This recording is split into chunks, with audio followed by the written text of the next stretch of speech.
Before we begin our journey into the abyss, I must offer a crucial disclaimer. The story you are about to hear is a synthesis of information gathered from a multitude of sources: court transcripts, journalist reports, biographies, and magistrate declarations. Its purpose is not to glorify the acts of a monster, but to present to you, the viewer, a meticulously researched and accurate account of one of the most devastating criminal careers in modern history. Our sole aim is to ensure that the correct information reaches you, not as a sensationalized tale, but as a stark record of reality. If you find value in this deep dive into the darkest corners of organized crime, please consider supporting this channel by liking this video, subscribing for more detailed explorations, and hitting the notification bell so you never miss a story. Now, let us begin. The silence of the Sicilian countryside, a landscape of ancient olive groves and sun-baked hills, has always been a deceptive one. For centuries, it has whispered secrets of honor and vendetta, of a power structure so entrenched and so brutal that it has defied governments and shaped the very destiny of this Mediterranean island. This is the world of Cosa Nostra, our thing, a society within a society, bound by a code of silence known as Omert, and ruled by fear. And to understand the absolute peak of its ruthlessness, its descent into a form of industrial scale terror, one must understand the man who became its most efficient and chilling instrument. His name was Giovanni Brusca, but within the hushed, terrified corridors of power and the blood-soaked backstreets of Palermo, he was known by another name, Uveru, the pig. This moniker was not born from his physical appearance, but from his method, his demeanor, his seemingly insatiable appetite for destruction, and his willingness to wallow in the filth of murder without a flicker of remorse. He was not a flamboyant godfather from a Hollywood film, holding court in a dimly lit restaurant. He was a craftsman of death, a manager of massacres, a man who confessed to personally committing over 100 murders and orchestrating dozens more, his life's work culminating in one of the most audacious and devastating acts of terrorism ever carried out on Italian soil: the assassination of the man who dared to challenge the very existence of Cosa Nostra, Judge Giovanni Falcone. To trace the arc of Giovanni Brusca's life is to trace the bloody transformation of the Sicilian Mafia itself, from an organization that purported to have a twisted sense of honor to a corporate-like entity of pure, unadulterated terror. His story is one of a predetermined path, a boy born not into a family, but into a dynasty of crime, where his future was not a matter of choice, but of inheritance. His father, Bernardo Brusca, was a respected and feared man of honor, a mafia chieftain from the town of San Giuseppe, a small commune in the province of Palermo that served as a stronghold for the Corleonesi faction, the most violent and ambitious clan within Cosa Nostra. From his earliest days, Giovanni was not taught the alphabet or nursery rhymes. He was taught the rules of Cosa Nostra. He learned the importance of respect, the absolute power of the boss, the sacredness of Omert, and the ever-present necessity of violence. He watched as men came to his father, kissing his hand and seeking his counsel. He saw the flow of money, the subtle nods that commanded life and death, the unspoken authority that his family wielded over the entire community. This was his normal. The state, the police, the carabinieri, the government, was a distant, irrelevant, and often hostile entity, an enemy to be manipulated, corrupted, or destroyed. The real law, the law that provided order and consequence, was dispensed by his father and men like him. By the time he was a teenager, Giovanni was already an active participant in the family business. He ran errands, delivered messages, and learned the logistics of extortion and smuggling. He was being groomed, his education in cruelty progressing step by step. His first murder, the initiation rite that would formally welcome him into the bosom of Cosa Nostra, was not a random act of violence, but a calculated, cold-blooded execution, a test of his nerve and his loyalty. The victim was a man named Giuseppe Di Matteo, a rival who had fallen out of favor. The year was 1976, and Giovanni was just 19 years old. He was ordered to carry out the hit, to prove his worth and his commitment to the thing. He did so without hesitation. The act of killing for him was not a traumatic event, but a graduation, a confirmation of his identity and his destiny. He had passed the test. He was no longer just Bernardo Brusca's son. He was a man of honor in his own right, a soldier in the army of the Corleonesi. This was the beginning of a journey that would see him become the very embodiment of the Corleonesi's new philosophy, a philosophy championed by the most feared boss of them all, Salvatore Tote Riina, known as the Beast, was systematically purging Cosa Nostra of the old guard, the so-called men of honor who still clung to antiquated notions of ritual and restraint. Riina's vision was one of total war, war against the state, war against rival factions, war against anyone who dared to stand in his way. He needed young, ruthless, and unquestioningly loyal soldiers who saw murder not as a last resort, but as the primary tool of business. In Giovanni Brusca, he found his perfect protégé.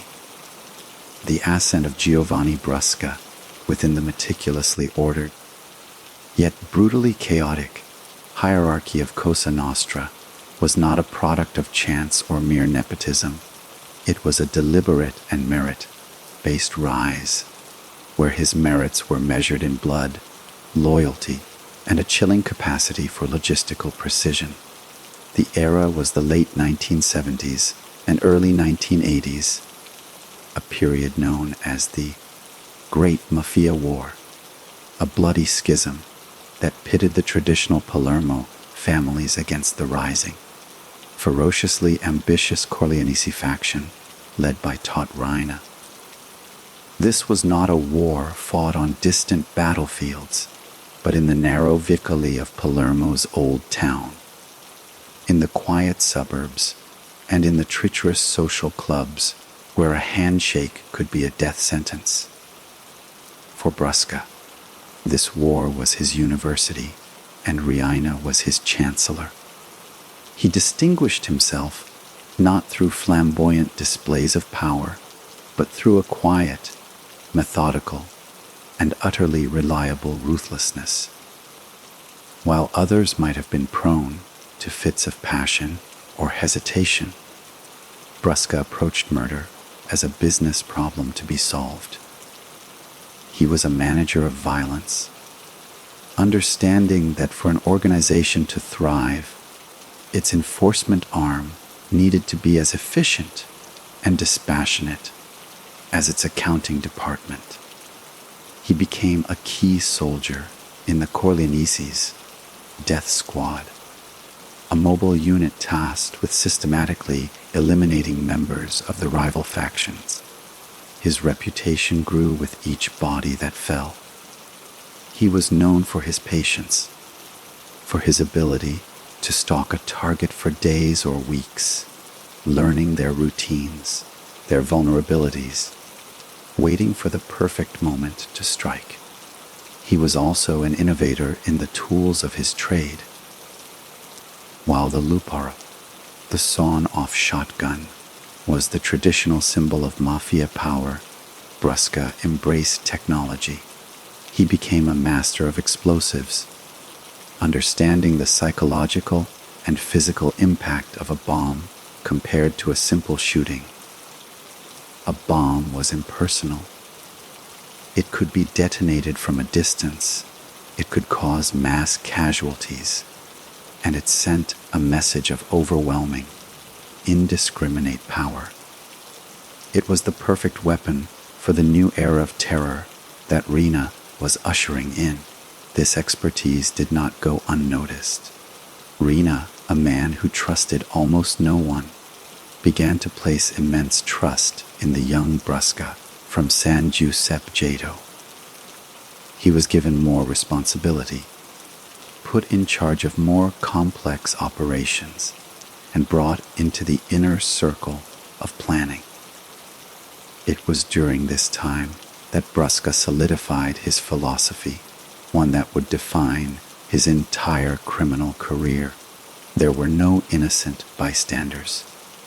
Anyone who was near a target, whether a bodyguard, a wife, a child, was collateral damage, an acceptable loss in the furtherance of the organization's goals.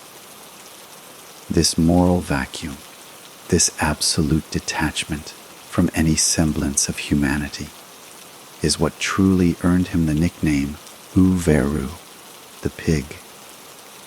It was not just about his willingness to kill, but his willingness to wallow in the moral filth of it, to be soiled by the deaths of the innocent without a second thought. His rise culminated in an event that was both a personal milestone and a stark declaration of the Corleoneses' final victory. In 1981, the body of Stefano Bontade, a charismatic and powerful boss of the opposing faction, was found in a car, riddled with bullets. The hit was a masterpiece of planning and intelligence, a decapitation strike that shattered the rival coalition. While Brusca may not have pulled the trigger that day, his role in the intelligence gathering and logistical planning was crucial. The success of this and countless other murders during the war cemented the Corleoneses' total dominance. By the mid-1980s, the war was over. Tot Rina was the undisputed capo di tutti capi, the boss of bosses, though he ruled from a secret hiding place, a latitante, a fugitive whose power was absolute precisely because he was invisible. And in this new regime, Giovanni Brusca had his reward. He was formally installed as the boss of the San Giuseppe Jato family, taking over from his aging father. He was now a don, a man of respect, a leader. But his true role was far more specialized and sinister. He became Rina's chief executioner and the head of the organization's military operations. He was the keeper of the killing chamber, a farmhouse near the town of San Giuseppe Jato that would become one of the most infamous locations in the annals of organized crime. This place, known as the Factory of Death, was where the Mafia's enemies were taken to be tortured, interrogated, and ultimately dissolved in vats of acid. Brusca oversaw this operation with the diligence of a foreman. He was present for many of the interrogations, his calm dispassionate demeanor a terrifying contrast to the unspeakable agony being inflicted. He personally managed the grim chemistry of disposing of the bodies, ensuring that men were not just killed, but utterly erased from the physical world, their remains poured into the earth as if they had never existed. This was the ultimate expression of the Corleonese's power, the power to make a human being disappear without a trace. The absolute dominion of the Corleonesi, however, was not without its challenges. As the Mafia solidified its control over the lucrative drug trade, amassing wealth and power on an unprecedented scale, a new and formidable threat began to emerge not from rival gangs, but from within the very institutions the Mafia had long corrupted and intimidated the Italian state. This threat was personified by a small, dedicated group of magistrates in Palermo, led by the brilliant and unyielding Giovanni Falcone. Falcone, along with his colleague and friend Paolo Borsellino, had pioneered a new method of investigating Cosa Nostra. They understood that it was not a loose collection of gangs, but a single, unified corporation of crime, and they began to attack it not by targeting street-level thugs, but by following the money, using the testimony of a new generation of pentiti, or collaborators of justice, to understand its structure and its leadership. The Maxi trial of Palermo, which began in 1986, was the culmination of their work. It was an audacious, unprecedented legal proceeding that saw hundreds of mafiosi, including the absent but symbolically tri-Totterina, put in the dock. The trial was held in a fortified, bunker-like courtroom, a physical manifestation of the state's newfound resolve. For the first time, the Mafia felt truly under siege. The old methods of intimidating witnesses and murdering the occasional prosecutor were not working. Falcone's legal architecture was too robust. The Maxi trial resulted in hundreds of convictions, a staggering blow to the organization. For Tot Reina, this was an act of war that demanded a response of unimaginable proportions. It was no longer enough to kill a judge in a back alley. The response had to be an act of pure terrorism, a message to the state that would echo with the force of an earthquake. Literally and figuratively, the target was Giovanni Falcone. The man entrusted with planning and executing this monumental task was Giovanni Brusca. This was the ultimate testament to the trust Reina placed in him. The operation, codenamed Capaci, was a military-grade assassination plot that required intelligence, patience, and resources on a scale never before seen in the criminal underworld. Brusca became the project manager of death. He coordinated a team of dozens of men, from spies who tracked Falcone's movements to technicians who handled the explosives. The plan was diabolical in its simplicity and scale. They would plant a massive bomb in a drainage tunnel under the highway that connected Palermo's airport to the city, the route Falcone regularly took. They knew his security detail swept his official cars for bombs. But they would not put the bomb in the car. They would put it in the road itself. Brusca's men, posing as road workers, spent months working on the site, laying over 400 kilograms of explosives, a mix of TNT and nitroglycerin contained in steel drums. The bomb was so powerful It was designed not just to destroy a car, but to obliterate an entire section of the highway. The trigger was a remote control, and the timing had to be perfect. On May 23, 1992, Giovanni Falcone, his wife Francesca Morvillo, and 3 members of his security detail were driving from the airport to Palermo. Brusca was stationed with his team on a hill overlooking the highway. He held the detonator. As Falcone's armored car entered the kill zone, Brusca pressed the button. The resulting explosion was heard for miles. It tore a crater 30 feet wide and 15 feet deep in the asphalt. The force of the blast was so immense that it was registered by earthquake monitoring stations. Giovanni Falcone, his wife, and the 3 police officers, Vito Schifani, Rocco DeSillo, and Antonio Montanaro, were killed instantly.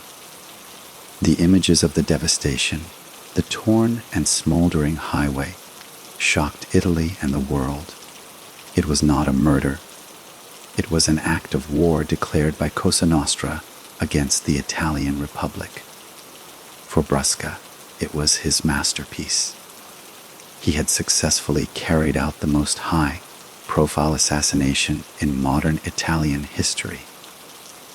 In the aftermath, he returned to his life, a hero in the shadowy world of Cosa Nostra, his position as Riina's most valuable operative unassailable.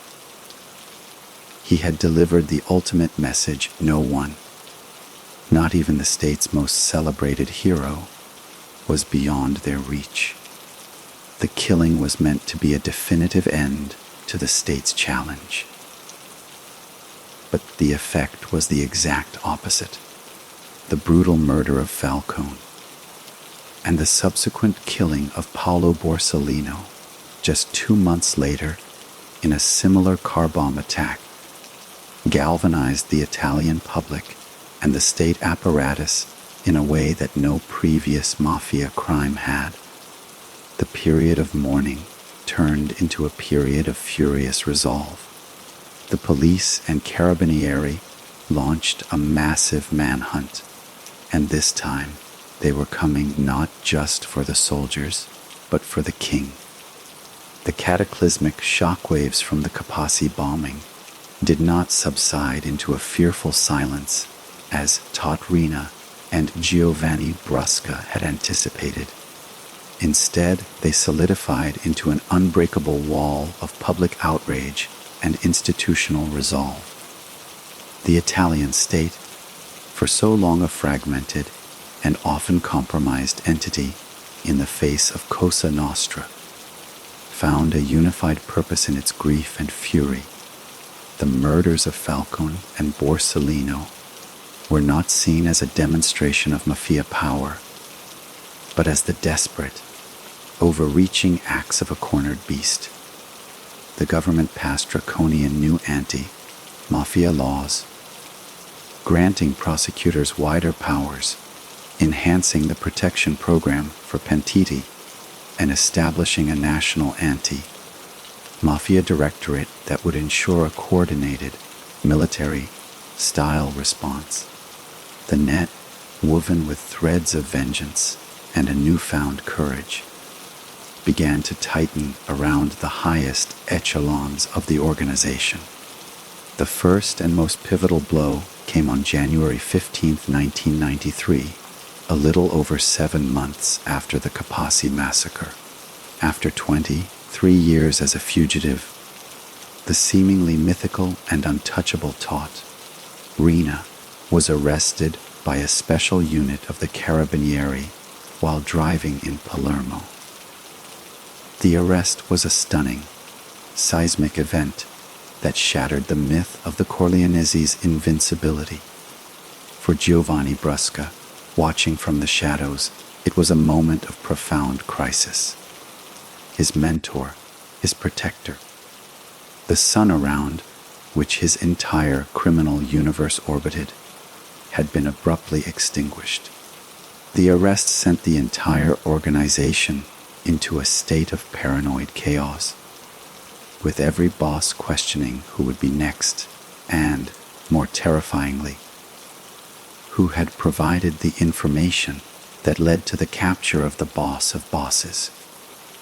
In the power vacuum that followed, Brusca found himself in a position of even greater, though far more precarious, authority. He was now one of the most senior and experienced operational leaders still at large. He aligned himself with the new ruling faction, led by Rina's probable successor, Bernardo Provenzano, but the landscape had irrevocably changed. The state's assault was relentless. The investigators, led by Falcone's protégés, were now using the very methods he had pioneered with an even greater intensity, and they were fueled by a river of new pentiti. The Code of Omerta, the sacred silence that had protected Cosa Nostra for over a century, was cracking under the weight of the state's pressure and the collective trauma of the bombings.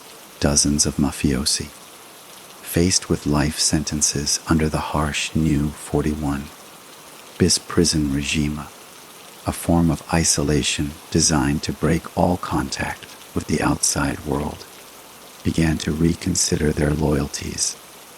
They started to talk, and the name that featured prominently in their testimonies was Giovanni Brusca. He was no longer just a suspect. He was the primary target. The manhunt for the pig became one of the highest priorities for the Italian state. He was now the most wanted man in Italy. Brusca, a master of evasion, adapted to this new reality. He deepened his life as a latitante, a ghost. He moved constantly between a network of safe houses, often staying in modest, anonymous apartments in small towns. His existence reduced to a series of locked doors and drawn curtains. He communicated through a complex system of pizzini, small, coded handwritten notes passed by trusted couriers, a method favored by Provenzano. His life was a paradox of immense power and profound isolation. He could still command murders, orchestrate extortion rackets, and manage the drug trade, yet he could not walk in the sun, play with his young son, or share a meal with his family in public. The pressure was immense and unceasing. Every police checkpoint, every siren, every unfamiliar face in the neighborhood was a potential threat.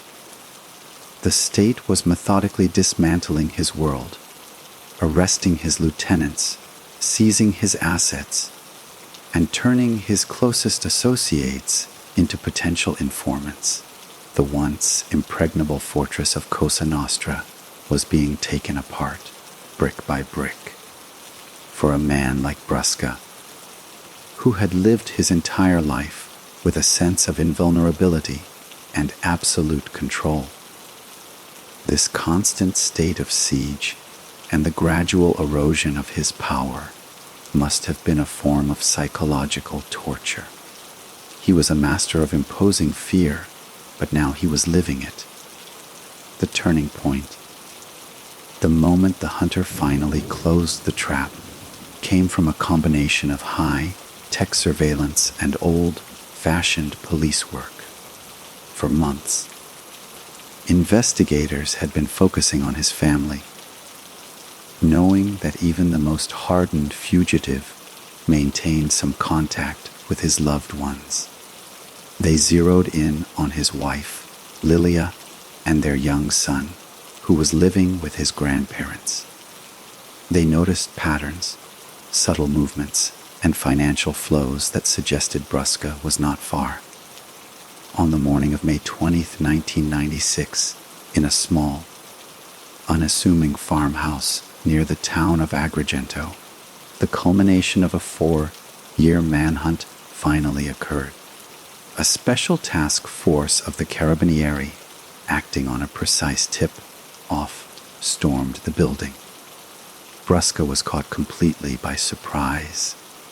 He was found not with a weapon in his hand, but in a domestic setting, a man trapped in the mundane reality he had sought to escape. There was no dramatic shootout. The man who had ended so many lives with such violence was arrested without a single shot being fired. The news of his capture was met with a national sense of relief and vindication. Giovanni Brusca, the pig, the butcher of the Corleonesi, was finally in chains. The capture of Giovanni Brusca marked not an end, but the beginning of a new and even more shocking chapter, one that would fundamentally reshape the understanding of Cosa Nostra and deliver the most devastating blows to its remnants. His initial days in custody were characterized by the expected defiance. He was the hardened mafioso, the boss, the man who had lived and breathed the code of omerty from his infancy. He was subjected to the harsh 41 bis prison regime, a form of solitary confinement designed to isolate him completely from the outside world, severing his connections and breaking his will. For a man accustomed to command and control, this isolation was a special kind of hell. He was cut off not just from his family, but from the very source of his power and identity. The state had him, and they were not letting go. The prosecutors, armed with overwhelming evidence from other pentiti and forensic findings, presented him with a stark, inescapable reality. He was facing multiple life sentences, a future that would consist of nothing but the four walls of a maximum security cell until the day he died. There would be no glory, no legacy, only a slow, anonymous erosion in a prison cell. It was during this period of profound isolation and confrontation with his own obliteration that a seismic shift began to occur within Giovanni Brusca. The motivations for a man like him to break a lifetime of conditioning are complex and never singular. It was likely a corrosive mixture of calculation, survival instinct, and perhaps a deeply buried flicker of something else. A realization of the utter ruin his life's work had wrought, not just on his victims, but on his own family and his own future. He saw that the organization he had served with such fanatical devotion was crumbling. The old ways were gone. Tata Reina was in prison, Provenzano was on the run, and the new generation lacked the discipline and the ferocity that had defined the Corleonesi at their peak. His loyalty had been to an entity that no longer existed. In a stunning reversal that sent shockwaves through Italy, Giovanni Brusca, the butcher, the executor of Falcone, the embodiment of Cosa Nostra's ruthlessness, decided to talk. In 1996, he began his collaboration with justice, becoming the single most significant and damaging pentito in the history of the Italian Mafia. His decision was not born of repentance in a moral sense, but from a cold, pragmatic assessment that collaboration was the only card he had left to play. He began to talk, and he talked for hundreds upon hundreds of hours. His testimony was not a collection of vague insinuations. It was a detailed, encyclopedic dissection of Cosa Nostra. He provided the inner workings of the commission, the names of hundreds of members, the intricate details of extortion rackets, drug smuggling routes, and money laundering operations. He explained the political connections, the corrupt dealings with businessmen and politicians, pulling back the curtain on a vast, hidden system of power.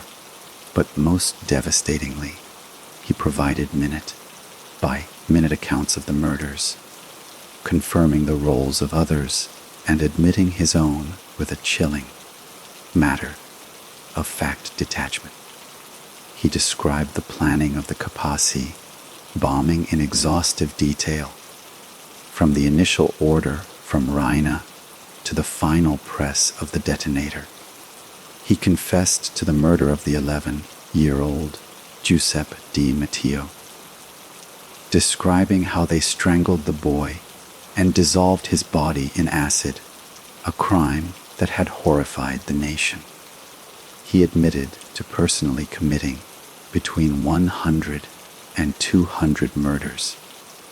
Each confession was a nail in the coffin of the organization he had once served. His testimony was instrumental in securing over 1,000 convictions, effectively decapitating the Corleonesi clan and crippling Cosa Nostra's operational capacity for a generation. He provided the final, missing pieces to countless investigations, solving cold cases and bringing a form of belated closure to many families. The legal and social impact of his collaboration was immeasurable. For the magistrates, it was the ultimate validation of their strategy. They had turned the Mafia's most fearsome weapon against itself. For the families of the victims, it was a double-edged sword. On one hand, they finally heard the truth, the unvarnished and horrifying details of how their loved ones died. On the other hand, it was agonizing to see the man responsible for so much pain being offered a reduced sentence, the promise of a future, something he had denied to so many. Brusca's collaboration forced Italy to confront the complex and morally fraught machinery of justice. The state had made a deal with the devil to destroy a greater evil. He was eventually sentenced to life imprisonment, but due to his extensive collaboration, he became eligible for and was granted a series of sentence reductions and conditional release programs. He was moved out of the 41 bis regime and into a protected wing of a prison, his identity and location a state secret to protect him from the inevitable vendettas from his former comrades. The man who had erased so many was now the one who had been erased, living a ghostly existence, his life sustained by the very state he had once sought to destroy. The world into which Giovanni Brusca emerged, first into a form of conditional prison release, and then, in 2021, into a fully fledged witness protection program, was a world fundamentally altered, in no small part due to his own actions. His release, even under the strictest of judicial oversight, ignited a firestorm of public controversy and profound moral anguish that cut to the very heart of a nation's struggle with justice, vengeance, and reconciliation. For the families of his victims, the news was a devastating blow, a bitter pill of injustice that reopened wounds which had never truly healed.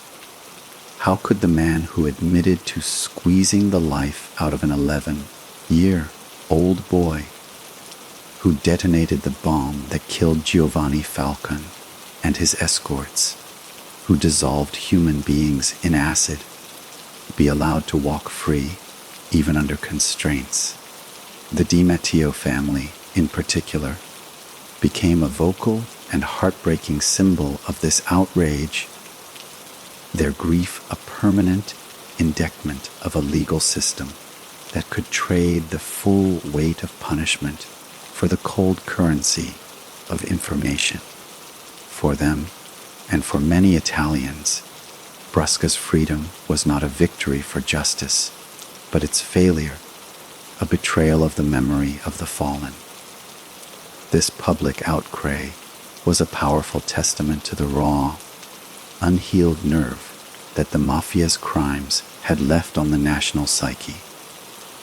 It forced a difficult, ongoing national conversation about the price of truth.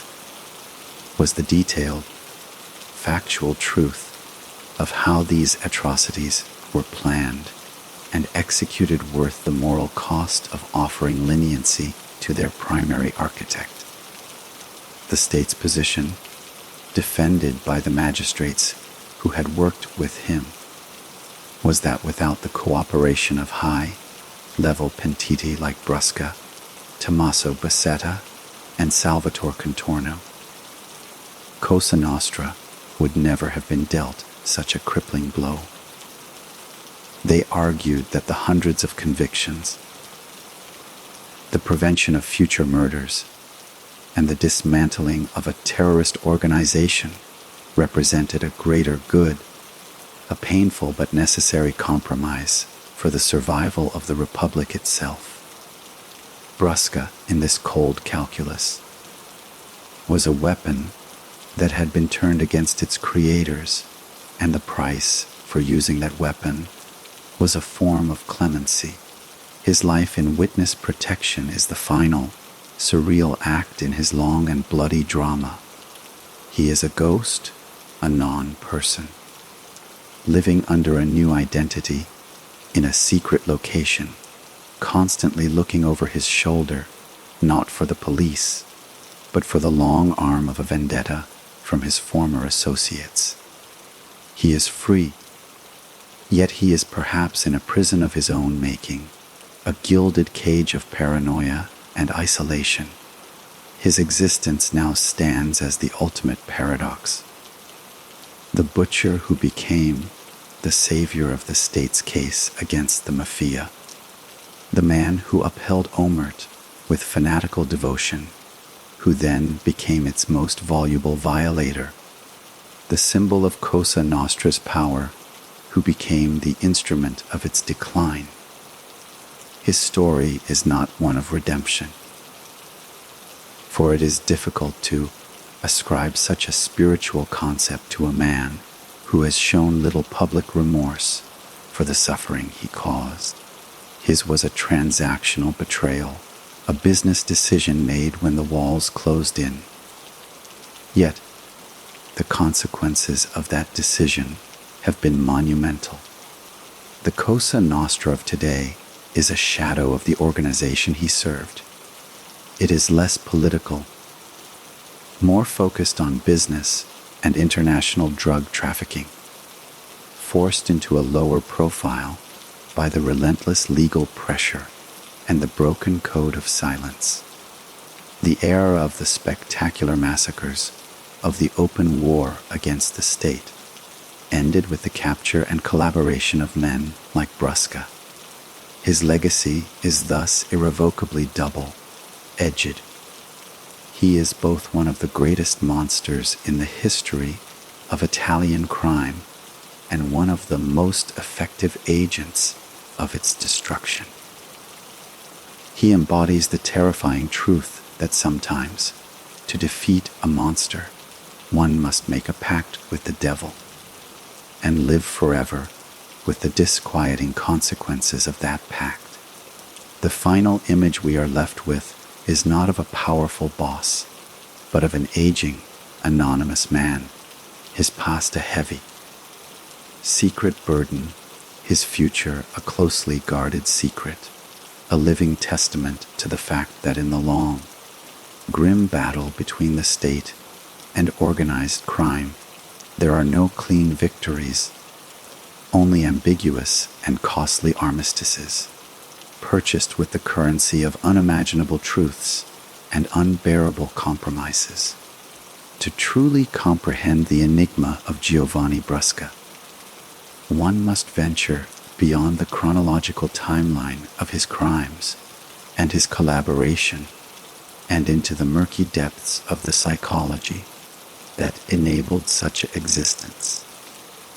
A mindset that represents the ultimate perversion of human socialization and the terrifying efficiency of a conscience deliberately and systematically suppressed. He was not a psychopath in the classic Hollywood sense of a chaotic, emotionless killer. His pathology was far more organized, more corporate, and in its own way, more chilling. He was a product of a closed ecosystem where morality was not relative, but entirely inverted, where good and evil were defined solely by the health and prosperity of the thing. From his earliest consciousness, he was immersed in a value system that celebrated domination and ruthlessness, the virtues taught in the outside world: compassion, empathy, respect for state authority, were not just irrelevant in his world, they were signs of weakness, vulnerabilities to be exploited in others and ruthlessly extinguished in oneself. The act of murder, for Brusca, was stripped of any emotional or moral weight. It was a technical procedure, a necessary function, akin to a butcher slaughtering an animal in an abattoir.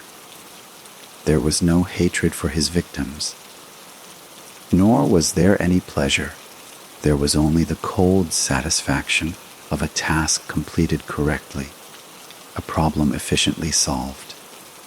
This emotional disconnection was his most vital survival tool, allowing him to function in a world drenched in blood without succumbing to madness or doubt.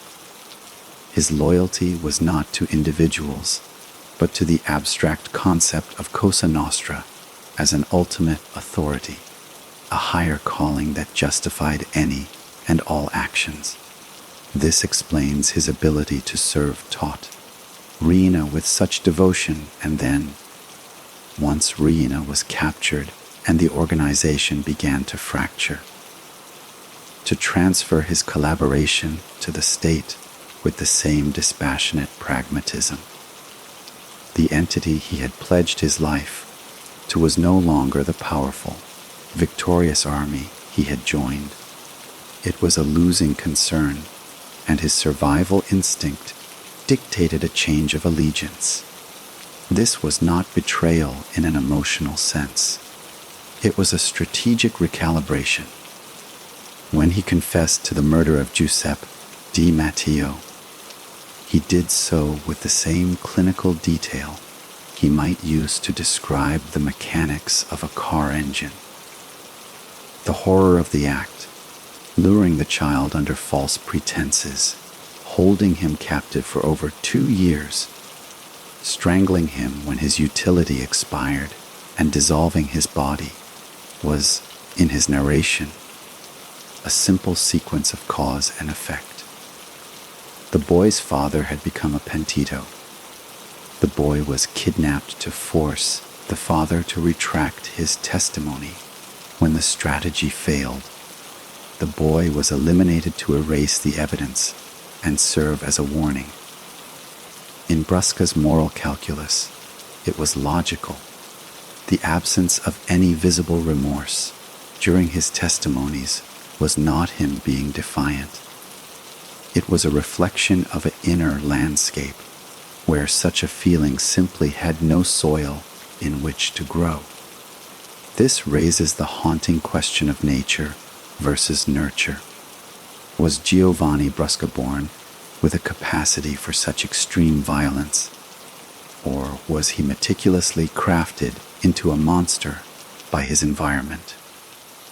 The evidence overwhelmingly points to the latter. He was not an outlier in his family or his community. He was the ideal product of its values. He learned through observation and gradual immersion. That power was the only true currency, and that violence was its most persuasive language. His first murder at 19 was the final, essential step in his indoctrination, a ritual that severed his last connection to the conventional human community. From that moment on, he was a fully formed instrument of Cosa Nostra, his identity fused with its purposes. His subsequent life was a continuous reinforcement of this worldview. Every successful murder, every display of power, every instance of corruption confirmed that his path was the correct one. The state was weak, the law was for fools, and true power resided in the willingness to do what others would not.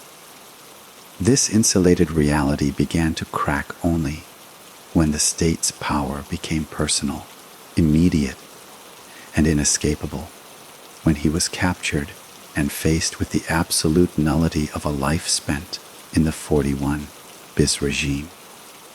The decision to collaborate was, therefore, the first truly selfish act of his life, an act for his own survival, not for the organization's. It was the moment the programming finally encountered a contradiction it could not resolve. The system that had promised him power and glory was now offering him only a concrete tomb. And so, he rebooted his operating system, switching his allegiance to the only entity that could now offer him a future. The story of Giovanni Brusca is therefore a cautionary tale about the power of environment and ideology. It demonstrates that absolute evil is rarely a sudden eruption. It is more often a slow, deliberate cultivation, a weed grown in the dark, fertile soil of a twisted culture, watered with blood and rationalized by a distorted code of honor. He is a mirror reflecting the darkest capabilities of a human mind when it is systematically divorced from empathy and trained to see other human beings not as souls, but as obstacles, assets, or mere objects to be disposed of. His legacy is a permanent scar on the human conscience, a reminder that the line between a man and a monster is not a fortified wall, but a fragile border, easily crossed when the surrounding society, in the form of a criminal clan, actively encourages and rewards the crossing. The collaboration of Giovanni Brusca was not merely a testimony. It was an administrative and judicial tsunami that systematically dismantled the operational and philosophical foundations of Cosa Nostra, an event whose sheer scale and detail forced a reckoning within the Italian justice system and society at large. The process itself was a monumental undertaking. For years, teams of magistrates, psychologists, and stenographers worked in shifts, sitting across from the man who had been their ultimate adversary, patiently listening as he methodically deconstructed his own life's work. The initial sessions were likely cautious, a delicate dance of verification where prosecutors would test his information against known facts to gauge his honesty. They soon realized that Brusca's value was not in isolated facts, but in his panoramic understanding of the entire criminal enterprise. He did not just name names. He explained the why and the how, with the authority of a chief executive officer explaining his company's corporate structure. He provided intricate organizational charts, detailing the chain of command from the commission down to the smallest neighborhood crew. He elucidated the financial flows, describing how money from extortion, public works contracts, and drug trafficking was collected, laundered through seemingly legitimate businesses, and distributed upwards, with a portion often set aside for the kaise, the war chest used for bribes and operational expenses like purchasing explosives for car bombs. His testimony went beyond the criminal into the realm of the corrupt, detailing a web of complicity that stretched into the highest echelons of politics and business, confirming the long-held suspicions of what the magistrates called the third level of the Mafia, its connections within the legitimate power structure. He described the system of Pizzini, the tiny, coded notes that replaced verbal communication, and explained the complex network of safe houses and fugitive logistics that had kept men like Rina and Provenzano hidden for decades. But it was in the realm of violence that his testimony was most devastatingly precise. He turned the factory of death from a grim rumor into a documented crime scene, describing the dimensions of the room, the chemical composition used to dissolve bodies, and the chillingly casual conversations that took place as human beings were turned into liquid. He provided the final, conclusive narratives for dozens of unsolved murders, giving families the terrible gift of certainty. His confession regarding the murder of Giuseppe Di Matteo was so granular in its horror that it alone could have justified the deal with the devil in the eyes of the prosecutors, for it solved one of the most haunting mysteries of the Mafia war and exposed the organization's absolute moral bankruptcy. The impact of this flood of information was immediate and transformative for the authorities. It acted as a master key, unlocking hundreds of investigations that had stalled for lack of evidence or context.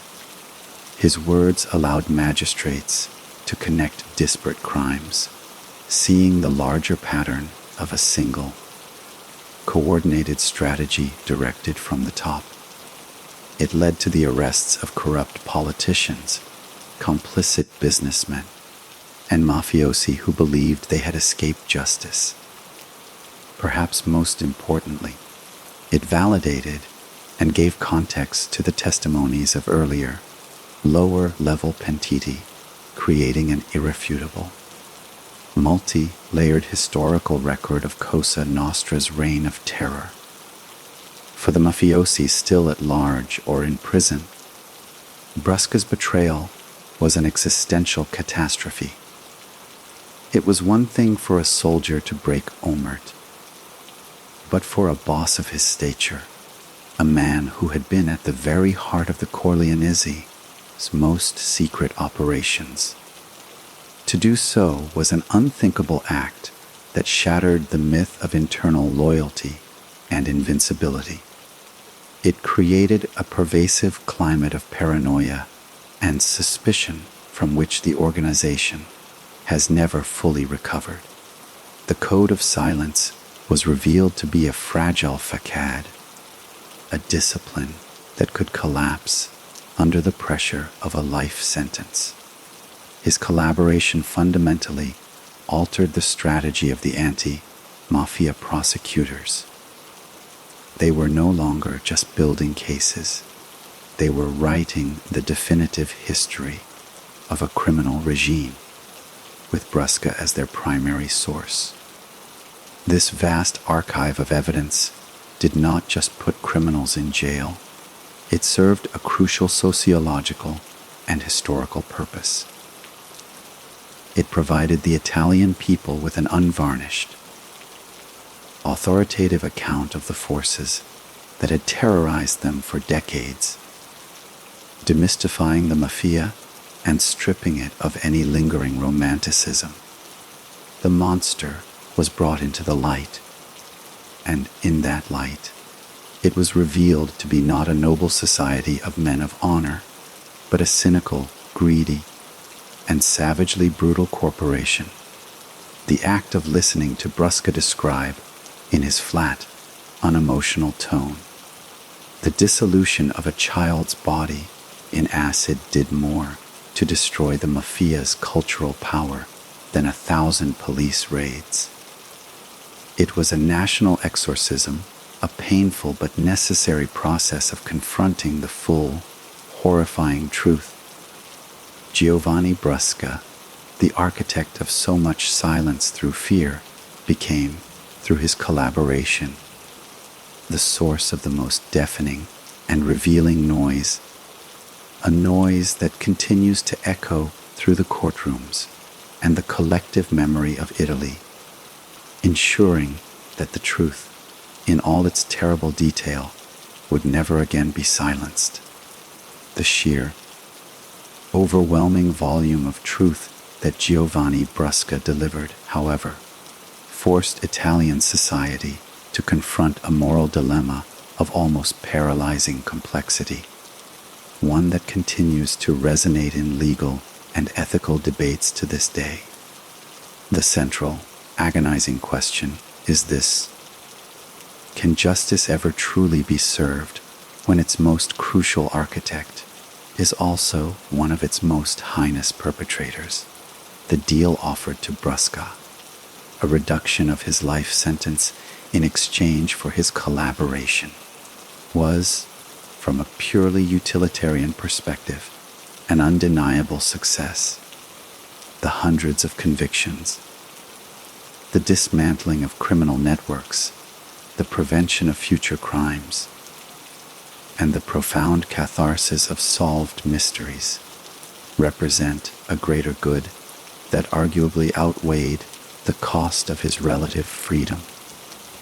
The magistrates who worked with him argue, with compelling logic, that they were not in the business of dispensing biblical vengeance, but of safeguarding the state and its citizens.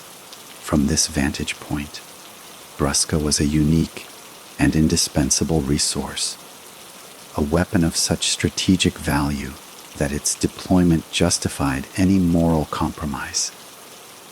To have him locked in a cell, silent, while his knowledge could have saved lives and secured justice for hundreds of victims, would have been a dereliction of their duty. This pragmatic view, however, collides violently with the raw, human need for retribution and the fundamental principle that the punishment should fit the crime. For the families of the victims, the mathematical calculus of the greater good is a cold and hollow abstraction. The image of Brusca alive, breathing free air, able to see his family, even under restrictions, is a perpetual insult to the memory of those he erased from the world. The mother of Giuseppe Di Matteo does not care about the 1,000 other convictions. She cares about the one boy who was strangled and dissolved, and the man who admitted to doing it. For her, and for countless others, justice is not a balance sheet. It is a sacred debt that can only be paid with the absolute and unmitigated suffering of the guilty. The state's deal with Brusca felt, to them, like a betrayal of that sacred contract, a declaration that some truths are too expensive for the victims to bear. This conflict exposes the inherent tension between a justice system that must operate on reason and pragmatism to ensure its own survival, and the innate human desire for a moral order where evil is met with proportional consequence. There is no easy resolution to this conflict. Furthermore, Brusca's collaboration complicates the very narrative of good versus evil. He is not a redeemed villain seeking atonement, by all accounts, he remains a detached, pragmatic figure, seemingly devoid of the guilt and remorse that would make his leniency more palatable to the public. His motivation was survival, not salvation. This makes him a profoundly unsettling figure. A repentant sinner is a story we understand. A cold-blooded killer who rationally calculates that switching sides is his best option is a story that disturbs our deepest notions of morality.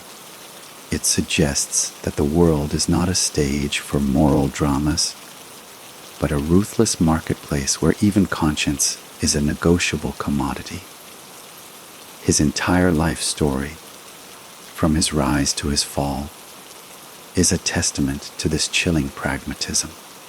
He was loyal to Cosa Nostra because it was powerful and served his interests.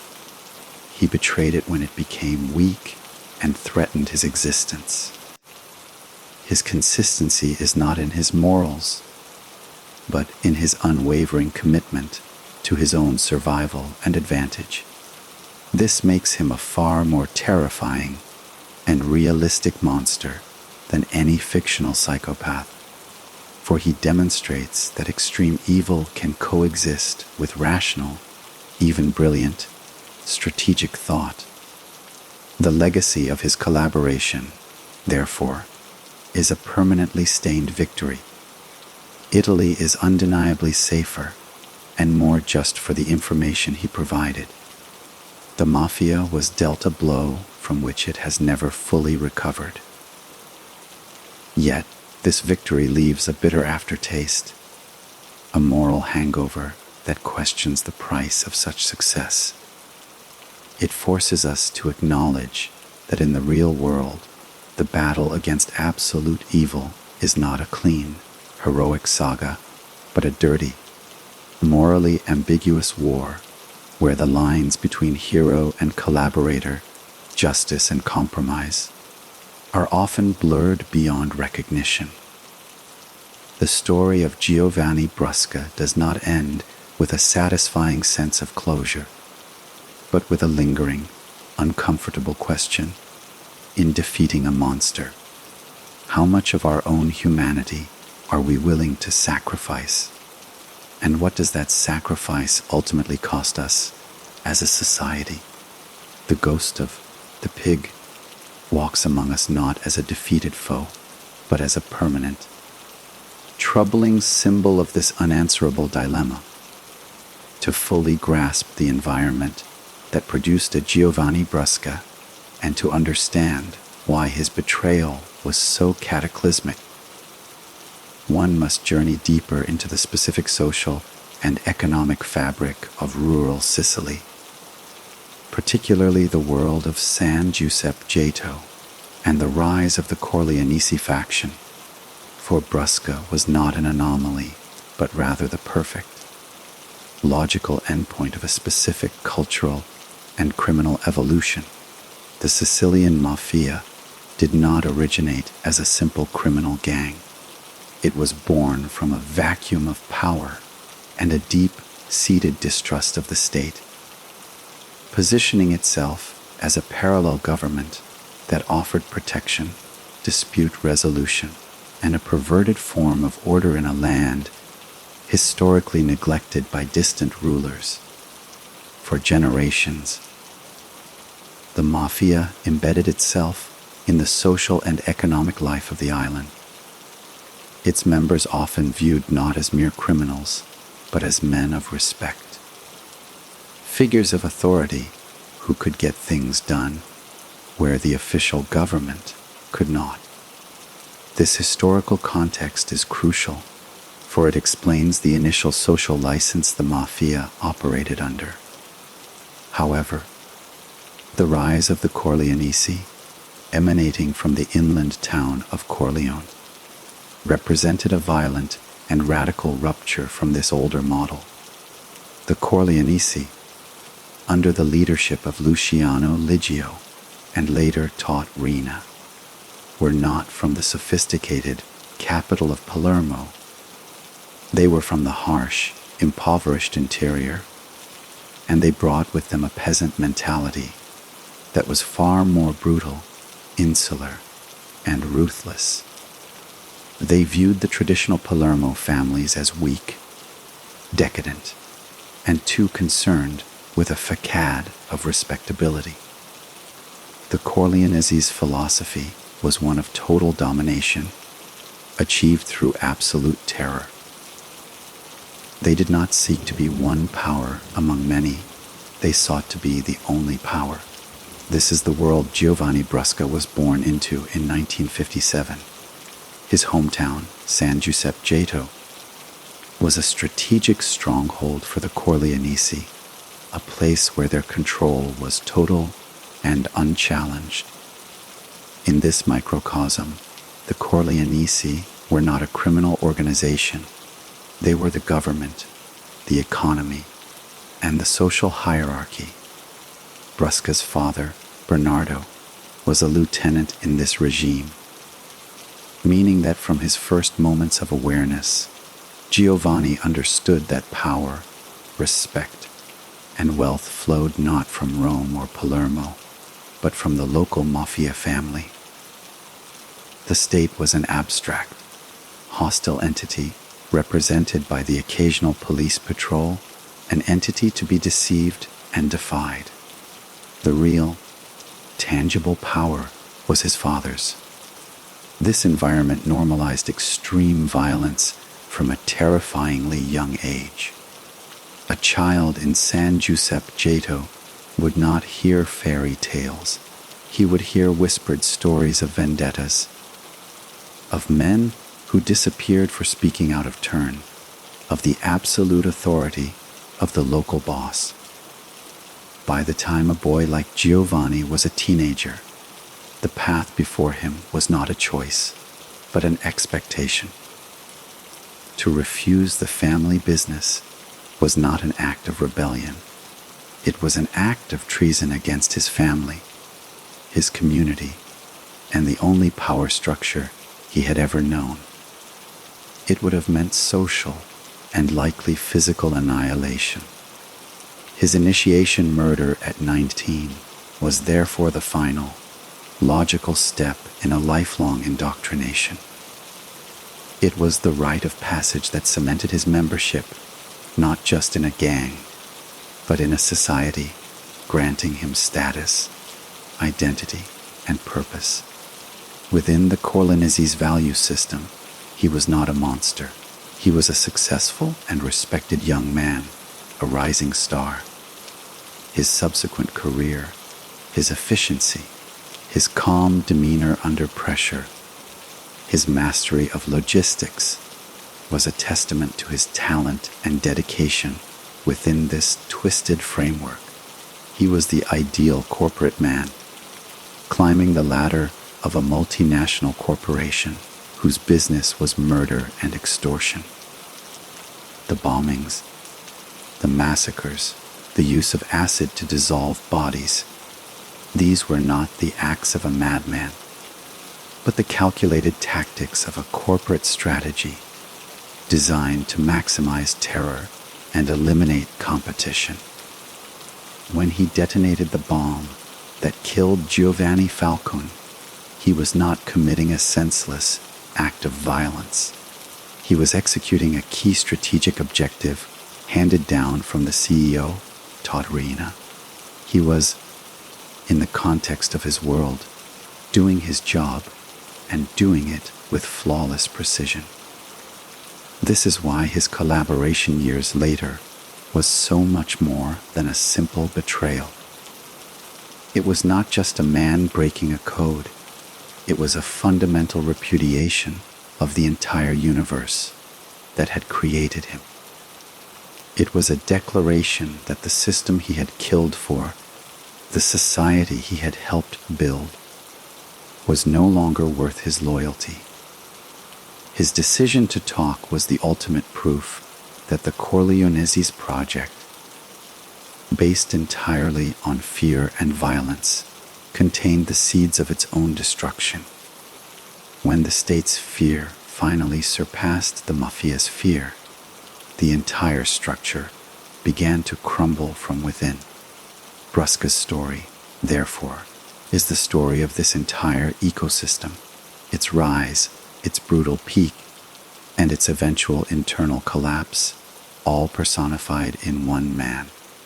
He is a dark mirror held up to a specific time and place, reflecting the terrifying reality of what a human being can become when raised in a society where evil is not just tolerated but rewarded, and where the concepts of good and evil are systematically inverted to serve the interests of absolute power.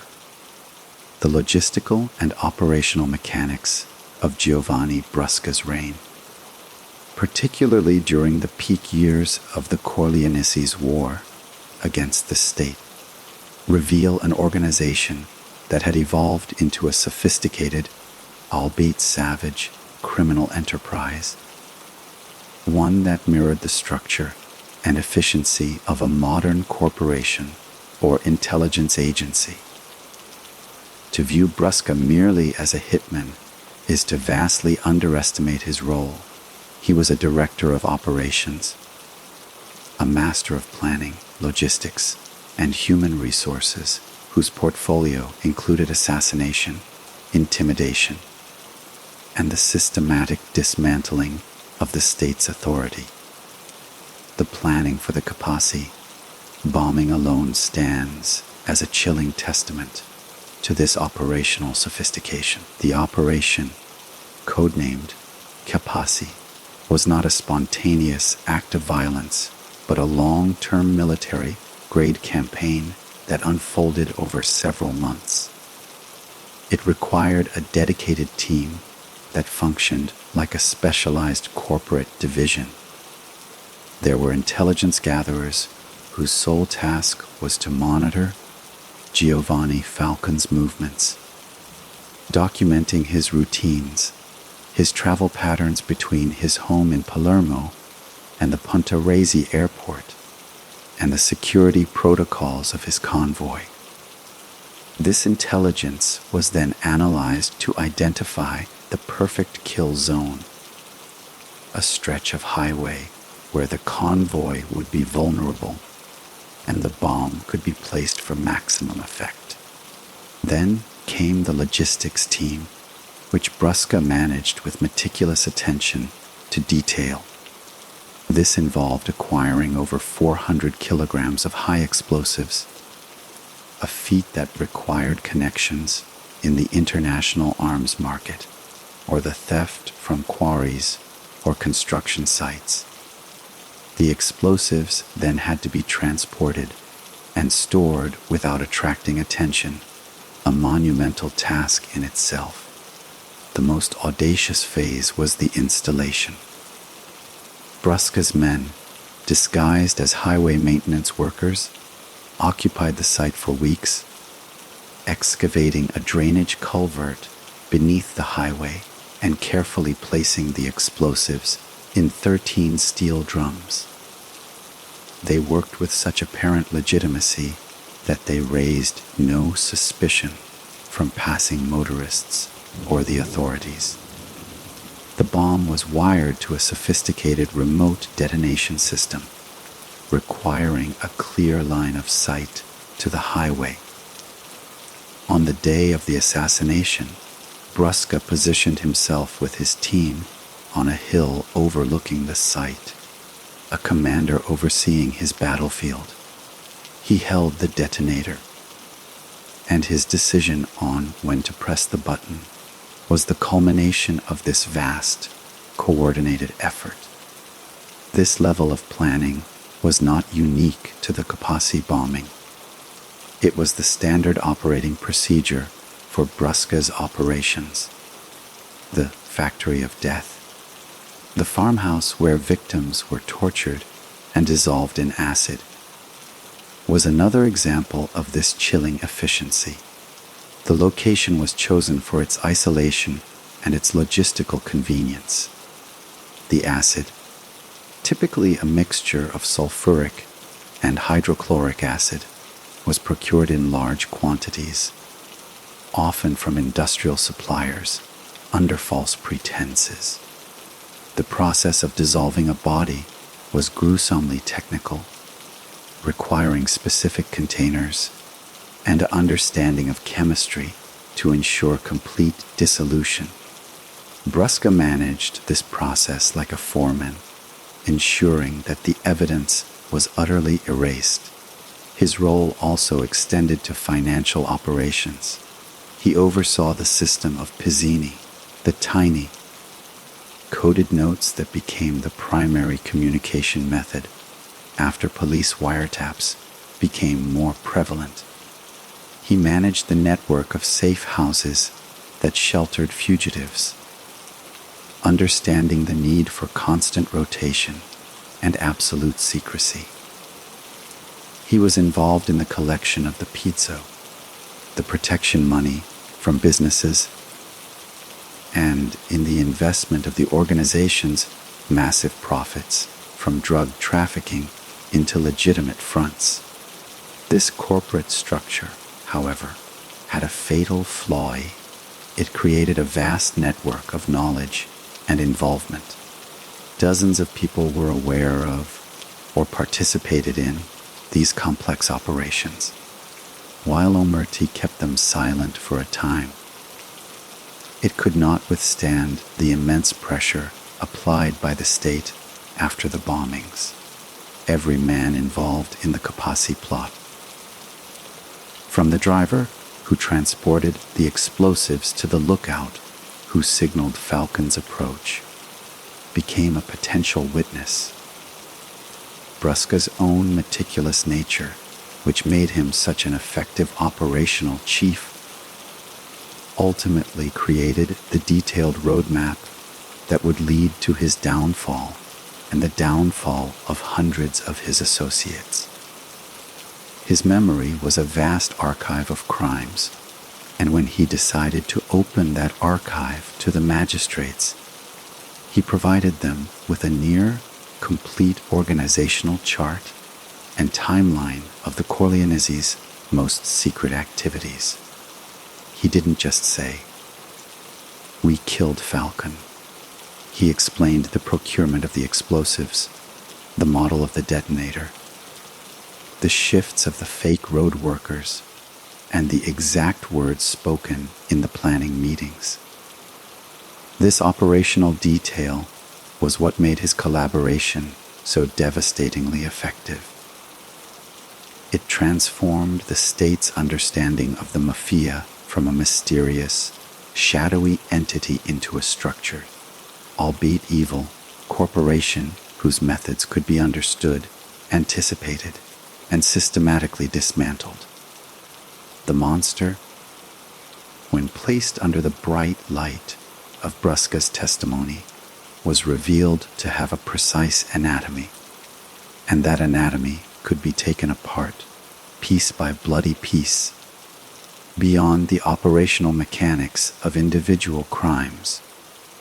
The psychological landscape of a man like Giovanni Brusca and the culture that forged him necessitates a deeper exploration into the concept of moral disengagement, a psychological process that allows individuals to commit atrocities without experiencing guilt or self-censure. Brusca did not wake up each morning considering himself an evil man. He likely saw himself as a soldier, a loyalist, a man doing a difficult but necessary job for the survival and prosperity of his clan, his family, and himself. This self-perception was made possible through a series of cognitive mechanisms that he and the entire organization employed with chilling effectiveness. The first and most powerful was the diffusion of responsibility. Within the rigid hierarchy of Cosa Nostra, no single murder was ever the sole responsibility of one man. An order came from the top, from Rena or the Commission. The intelligence was gathered by one team, the weapons provided by another. the logistics handled by a third. The actual trigger, puller, was just the final link in a long chain. This structure allowed each participant, including Brusca, to see themselves as a cog in a machine, merely fulfilling a role. When he pressed the detonator at Kapasi, he was executing a decision made by a collective, a strategic necessity dictated by the boss. This diffusion insulated him from the full, personal weight of the act. Secondly, there was the dehumanization of the victim. The Mafia did not refer to its targets as people with families, dreams, or inherent worth. They were problems, pieces of shit, enemies of the thing. Giovanni Falcone was not a brilliant jurist and a devoted husband. He was the miner, a reference to his relentless digging into Mafia affairs, an obstacle to be removed. A rival mafioso was not a man but a stain, to be cleansed. This linguistic framing stripped away humanity, reducing complex human beings to mere objects or obstacles, making their elimination a clinical procedure rather than a moral transgression. Third, there was the powerful justification through ideology. The Mafia, for Brusca, was not a criminal gang. It was a sovereign entity, a parallel state with its own laws and its own concept of justice. The state of Italy was an illegitimate foreign occupier, a corrupt and hostile force. Therefore, killing a state official like Falcone was not murder. It was an act of war, a legitimate strike against an enemy combatant. This twisted ideology provided a moral canopy under which any atrocity could be justified as necessary for the defense of the organization. Fourth, and perhaps most disturbingly, was the gradual desensitization to violence. Brusca's first murder at 19 was a threshold, a point of no return. But after that initial act, each subsequent killing became easier, more routine. The horror became normalized.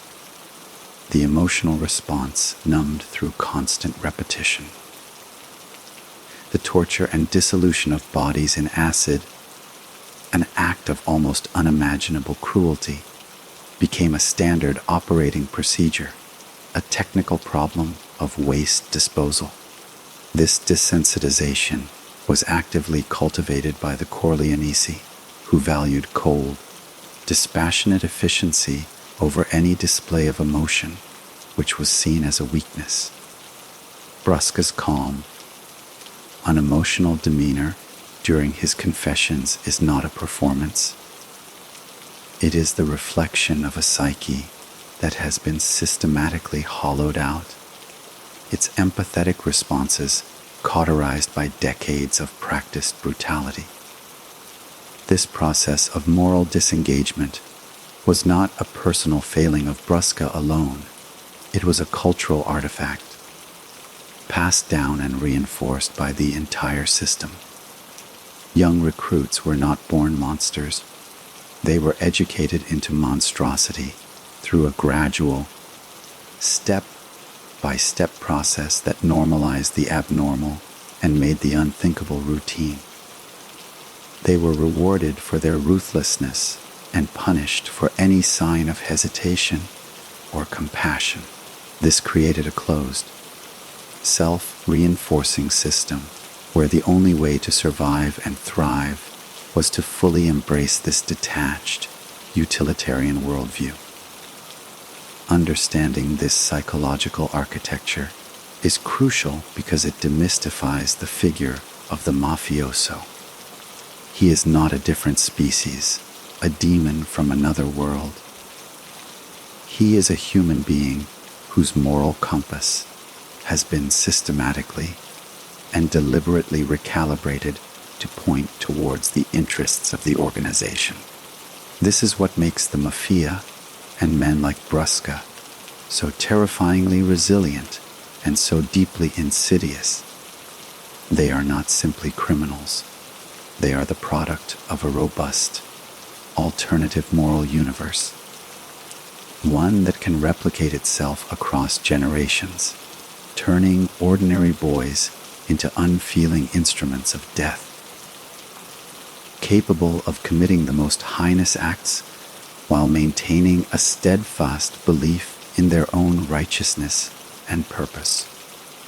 The story of Giovanni Brusca is, at its core, a cautionary tale about the fragility of morality and the terrifying power of a closed society to reshape the human conscience in its own monstrous image. The capture and subsequent collaboration of Giovanni Brusca did not occur in a vacuum.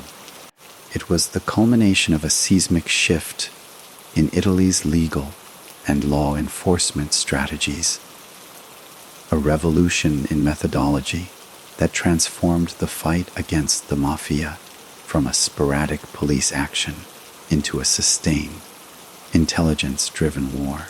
This transformation, often referred to as the Falcone method, was the true architect of Brusca's downfall, and its principles continue to define anti-Mafia efforts to this day.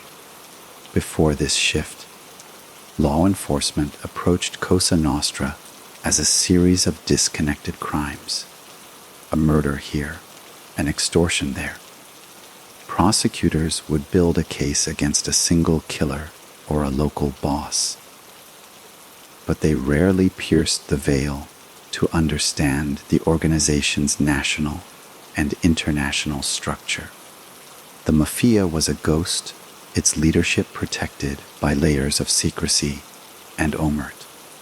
The revolution initiated by magistrates like Giovanni Falcone and Paolo Borsellino was to treat Cosa Nostra not as a collection of street gangs, but as a single, unified, and hierarchical corporation.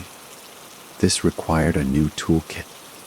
The first and most crucial tool was the strategic use of pentiti, collaborators of justice.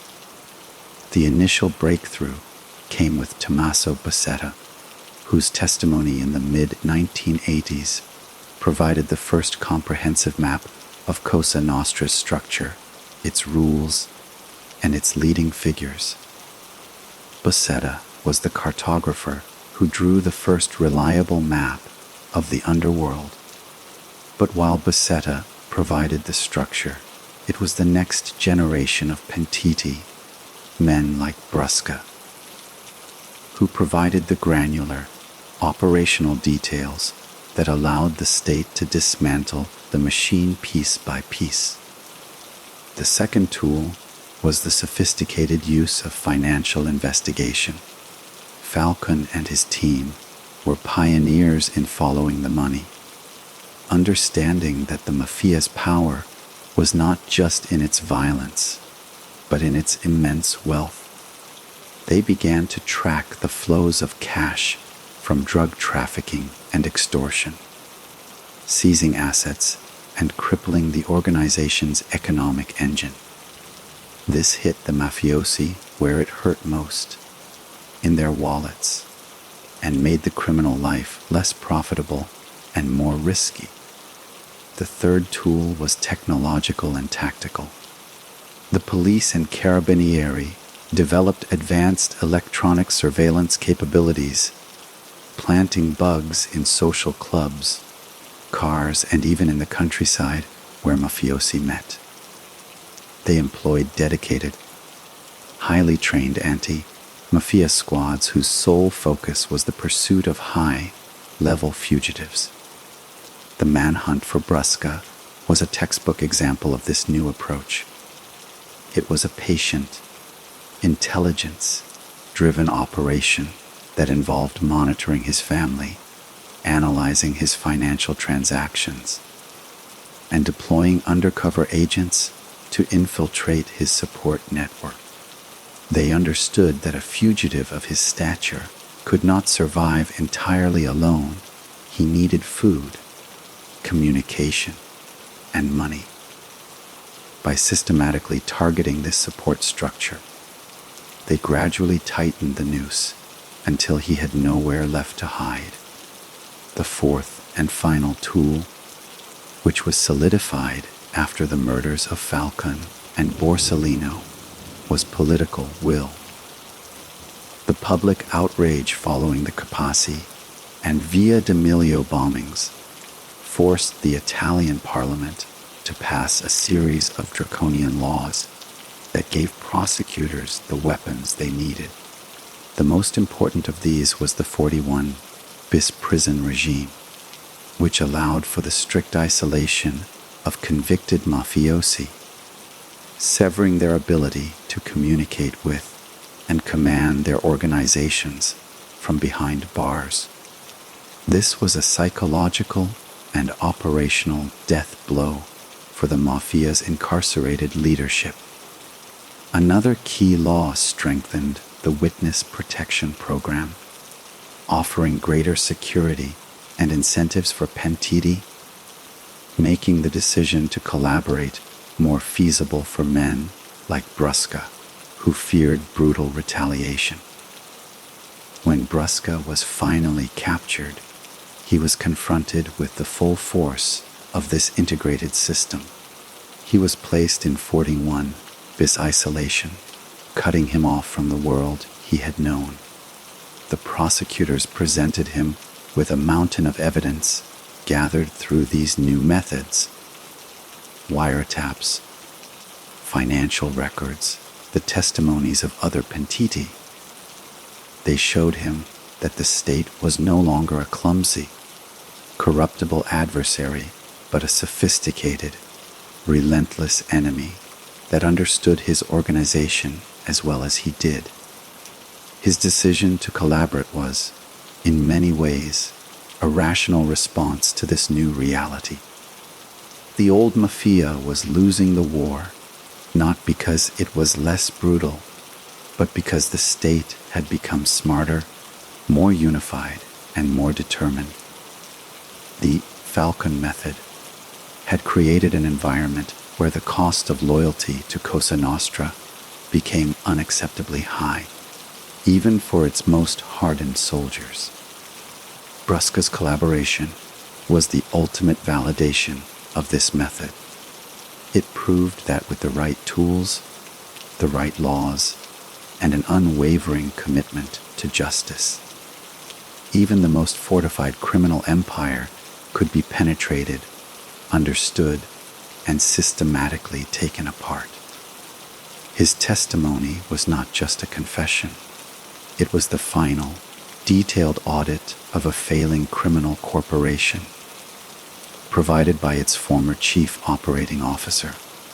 The profound and unsettling legacy of Giovanni Brusca extends far beyond the courtrooms and the prison cells, seeping into the very cultural and philosophical consciousness of Italy, forcing a national introspection that continues to this day.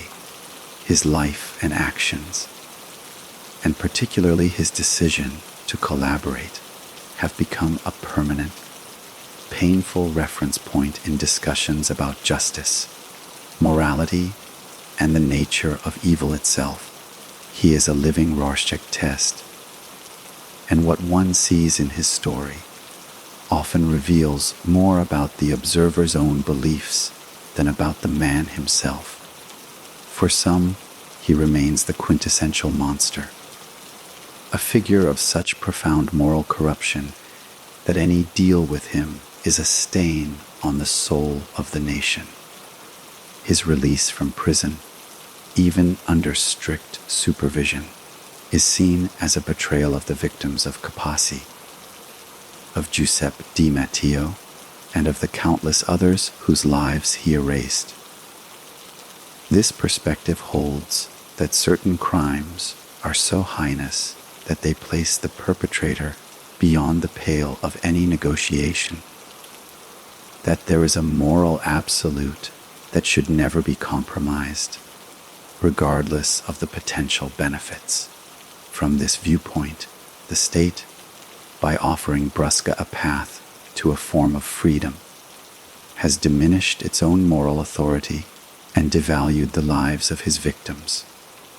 For others, he is a stark but necessary symbol of pragmatic justice, a testament to the fact that in the real world, the fight against absolute evil is messy, morally ambiguous, and requires difficult, even distasteful, compromises. In this narrative, Brusca the collaborator is a weapon that was used to save lives and secure a greater measure of justice for a society under siege. The magistrates who worked with him are not collaborators with evil, but pragmatic strategists who understood that to defeat a formidable enemy, one must sometimes use the enemy's own tools against them.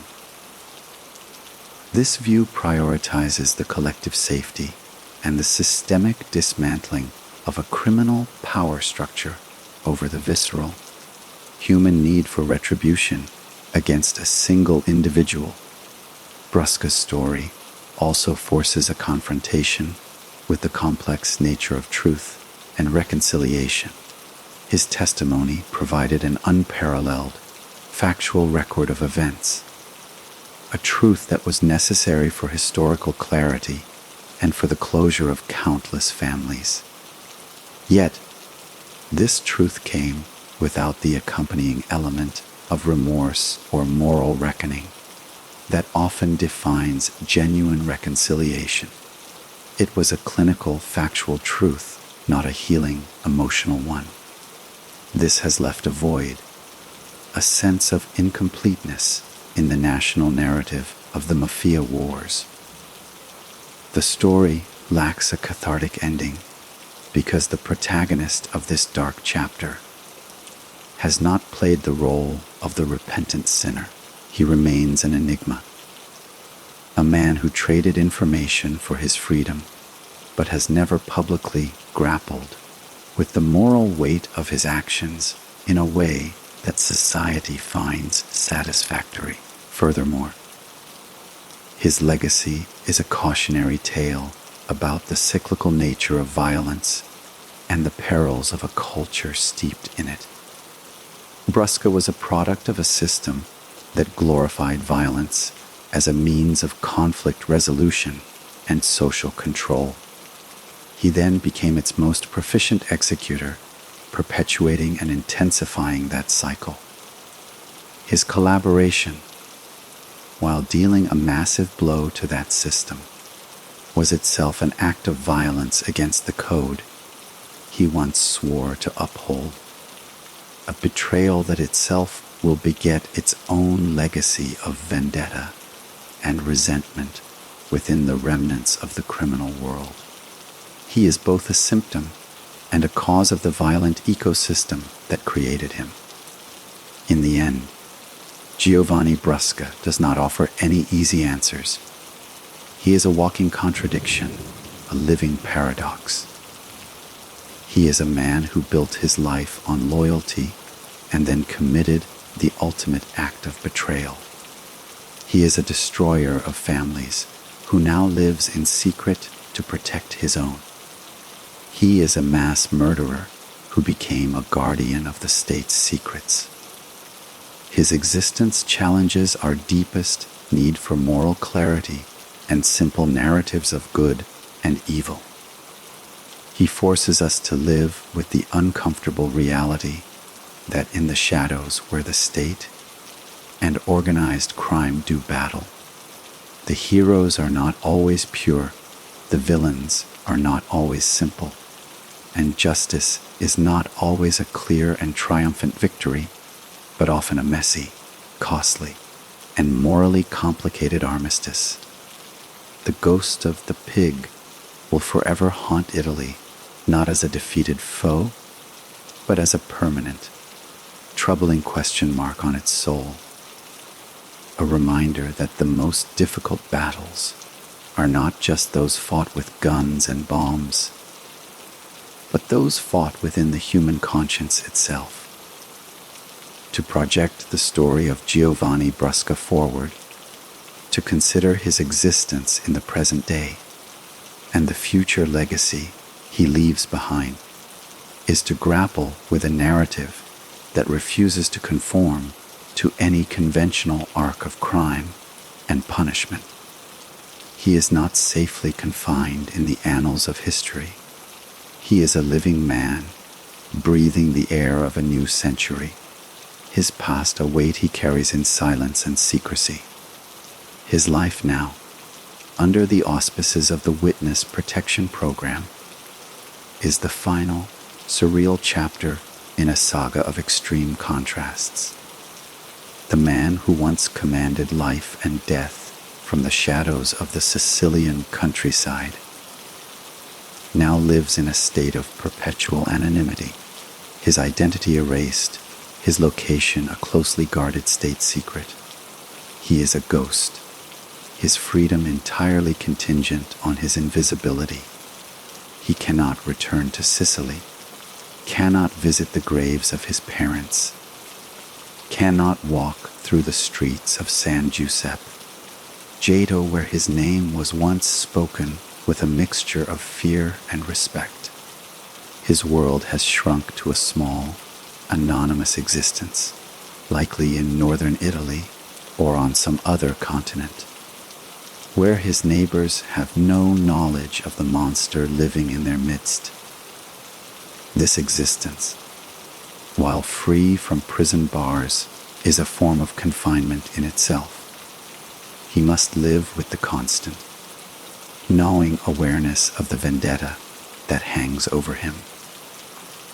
There are those in the remnants of Cosa Nostra, and particularly among the families of those he himself murdered or sent to prison, for whom his betrayal is an unforgivable sin that can only be cleansed with his blood. Every stranger's glance, every unexpected knock on the door could be the one that ends his life. This paranoia is the price of his survival, a life sentence of fear that he carries with him. Psychologically, one can only speculate on the inner world of this man. Does he ever reflect on the hundreds of lives he extinguished? Does the face of the young Giuseppe Di Matteo appear to him in quiet moments? Or has his lifetime of moral disengagement created a permanent void, an emotional scar tissue so thick that no feeling can penetrate it? There are no reports of him expressing public remorse, no interviews where he has bared his soul. He remains, as he was during his confessions, a closed book, his inner turmoil, if it exists at all, a private hell. His legacy is similarly fractured and contested. For the institution of justice, he is a landmark case, a precedent that demonstrates the power of collaboration to dismantle even the most powerful criminal enterprises. His name is cited in legal textbooks and in the strategies of Mafia prosecutors around the world as the ultimate example of turning a key asset. For the families of his victims, his name is a curse, a symbol of a justice system that failed to deliver the absolute punishment they believe he deserved.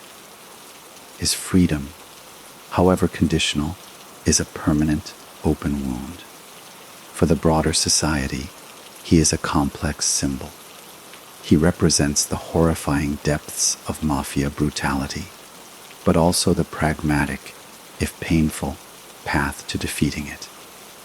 He is a reminder that the state, when sufficiently determined and sophisticated, can win, but that victory often comes at a heavy moral cost.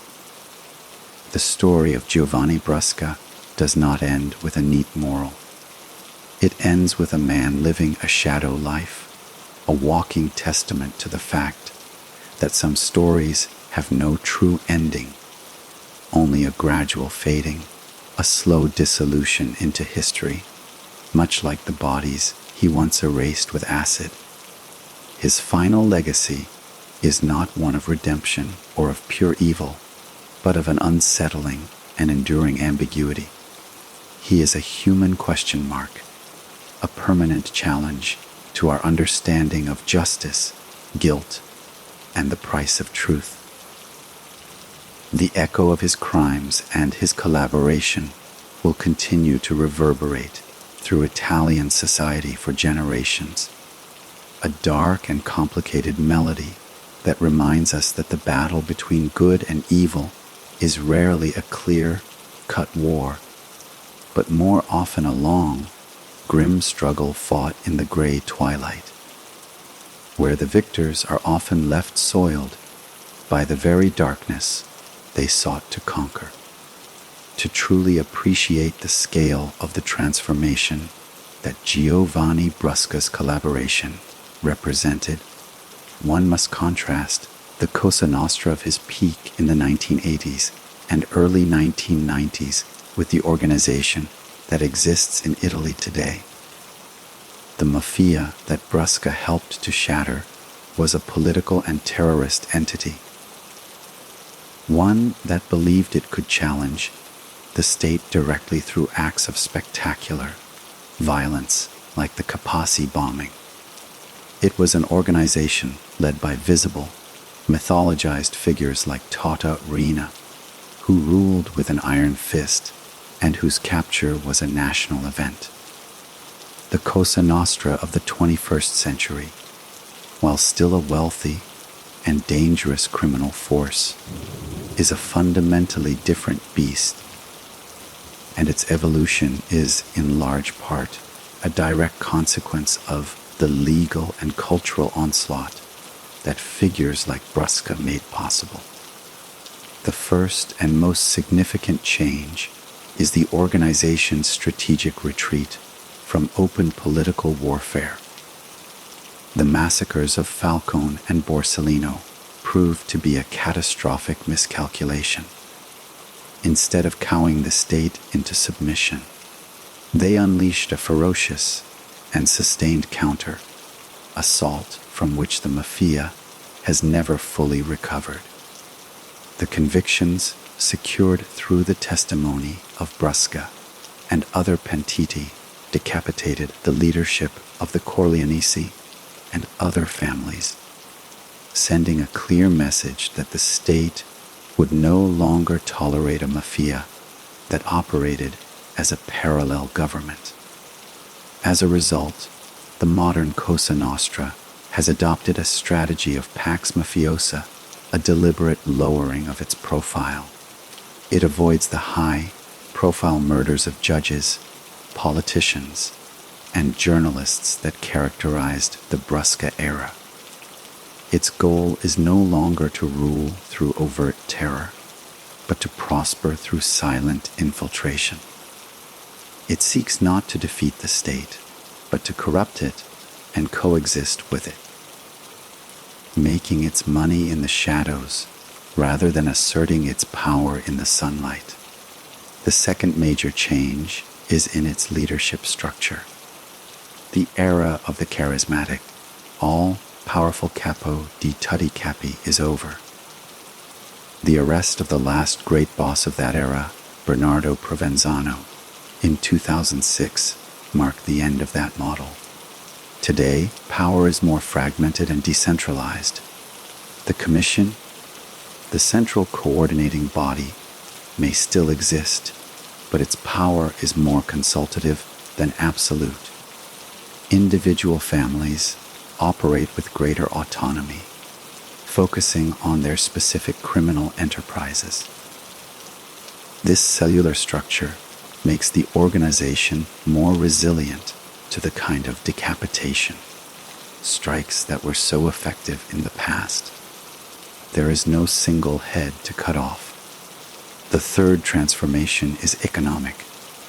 While the Mafia remains deeply involved in its traditional areas of drug trafficking and extortion, it has massively diversified and internationalized its portfolio. It invests heavily in the legitimate economy, particularly in sectors like renewable energy, healthcare, and public works contracts, using front companies and complicit businessmen to launder its profits and gain influence. It has also forged alliances with other criminal organizations around the world, from Nigerian drug traffickers to South American cartels, becoming a more globalized and networked entity. This shift from brute force to financial sophistication is a direct adaptation to the pressures of anti-mafia laws that target its assets and its leadership. The fourth and perhaps most profound change is the erosion of its cultural power. The myth of the man of honor has been shattered. The testimonies of pentiti like Brusca, revealing the organization's cowardice in murdering children and its cynical betrayal of its own code, stripped away any lingering romanticism. The Mafia is now widely viewed by younger generations in Sicily for what it is: a parasitic, criminal organization that stifles economic development and brings violence and corruption. While it still exerts control through intimidation in some areas, its ability to command respect or social consensus has been dramatically weakened. This new, low-profile mafia is in many ways more difficult to combat than the terrorist organization of Brusca's day. It is harder to galvanize public opinion against a silent, corrupting force than against an entity that detonates bombs on highways. Yet, it is crucial to recognize that this quieter, more business, like Mafia, is a direct result of the state's victory in the war that Brusca and his cohorts provoked. The Corleoneses' dream of total domination was broken on the back of their own excessive violence and the state's relentless response, a response made devastatingly effective by the inside knowledge of turncoats like Giovanni Brusca. He lived through the transition from the Mafia's arrogant peak to its current, more cautious existence. His life, therefore, bookends a critical era. He was a primary actor in the Mafia's most brazen and violent chapter, and he became a primary reason that chapter had to come to a close. The organization that remains is still a grave threat, but it is a threat that has been forced to change its very nature, to hide in the boardrooms and the markets, because the era when it could openly challenge the state with car bombs and assassinations was brought to an end, in no small part by the man they once called the pig. The figure of the child, Giuseppe Di Matteo, stands as the most haunting and indelible specter in the entire saga of Giovanni Brusca, a crime so profoundly evil that it transcends the already staggering tally of his other murders and becomes the symbolic center of his moral bankruptcy. To understand the depth of this single act is to understand the absolute void at the heart of the Corleoneses project.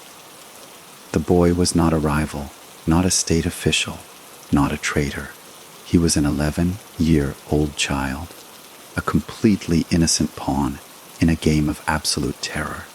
His father, Santino Di Matteo, had been a mafioso involved in the Capaci bombing. After his arrest, in a move that was becoming increasingly common, he decided to collaborate with the authorities, to punish him for his betrayal, and to pressure him into retracting his testimony. The Corleonesi, under the direct orders of Giovanni Brusca, kidnapped his young son, Giuseppe, in November 1993. The boy was held captive for over 2 years, a period of unimaginable terror and uncertainty for both the child and his family. He was moved between various safe houses, his childhood replaced with the grim reality of being a hostage of the most ruthless men in Sicily. During this time, Brusca and his associates would periodically send photographs of the boy to his father, a psychological torture designed to break his will. They were not merely holding the child, they were slowly, methodically erasing his humanity, reducing him to a bargaining chip. The strategy failed. Santino Di Matteo, despite his anguish, did not retract his testimony, and so the boy's utility expired. In January 1996, with cold, pragmatic finality, the order was given to eliminate him. The boy was strangled to death, but the horror did not end there. In a final act of desecration, meant to symbolize his complete erasure, his body was dissolved in a vat of acid, the same grim methodology Brusca had used for so many other victims at the factory of death. There would be no body to bury, no grave to visit, no physical remnant of the child left on earth. This was the Corleonesis' ultimate message. We have the power not only to kill you, but to make you, and everything you love, disappear as if you never existed. When Brusca confessed to this crime, he did so with the same detached, procedural tone he used for every other murder. He described the act of strangulation, the disposal of the body, as if recounting the steps of a recipe. There was no emotion, no recognition of the unique and profound evil of murdering a child. For him, it was simply the next logical step in a failed negotiation. The murder of Giuseppe Di Matteo represents the final, total divorce of Cosa Nostra from any pretense of a code of honor. It exposed the organization's core truth. It was not a society of men bound by respect and tradition, but a psychopathic enterprise that would devour its own young to survive. It was an act that horrified not just the public, but even some within the Mafia's own ranks, who saw it as a step too far into the abyss. For the Italian public, it became the defining image of Mafia brutality, a crime so heinous that it made any notion of negotiation or understanding with the organization morally impossible. It is this crime, above all others, that makes Brusca's subsequent deal with the state so difficult for many to stomach. How can a legal system that claims to uphold justice make any pact with the man who ordered the strangulation and dissolution of a child? The ghost of Giuseppe Di Matteo is the permanent, unanswerable counter argument to the utilitarian justification for Brusca's collaboration. It is the human face of the cost of that collaboration, a reminder that the greater good is built upon the foundation of a specific, unbearable evil that was never fully punished. In the end, the story of Giovanni Brusca is forever intertwined with the story of this boy. One represents the absolute capacity for evil that a human being can embrace. The other represents the ultimate, innocent sacrifice to that evil.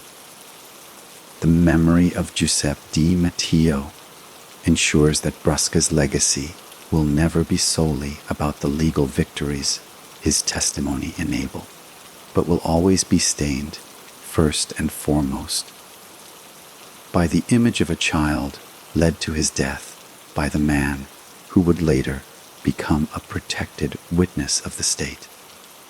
It is a dissonance that can never be resolved, a wound that can never truly heal, and the most damning indictment of both the man and the organization he served with such horrifying devotion.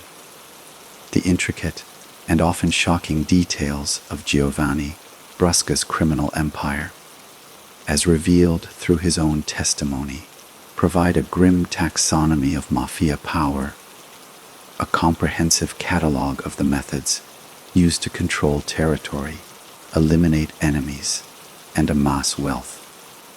Beyond the headline, grabbing massacres and the tragic murder of Giuseppe Di Matteo, his confessions painted a picture of a vast, day-to-day operation of corruption and violence that formed the bedrock of the Corleonese's dominance. He detailed the sophisticated system of extortion known as the pizza, which was not a simple shakedown, but a meticulously enforced criminal tax on virtually every business in their territory, from the smallest neighborhood bakery to the largest construction firm. This was not random intimidation. It was a regulated, almost bureaucratic system with specific collectors, ledgers, and enforced payment schedules. Failure to pay did not just result in a broken window. It could result in the firebombing of the business or the murder of the owner. This created a climate of normalized fear that allowed the organization to fund its operations and exert total economic control. Brusca also elaborated on the Mafia's deep infiltration of public works contracts, a lucrative field known as appalti. Through a combination of intimidation of competitors and corruption of public officials, the Corleonesi would ensure that contracts for building roads, schools, and hospitals were awarded to companies they controlled or to complicit businessmen, who would then kick back a significant portion of the profits.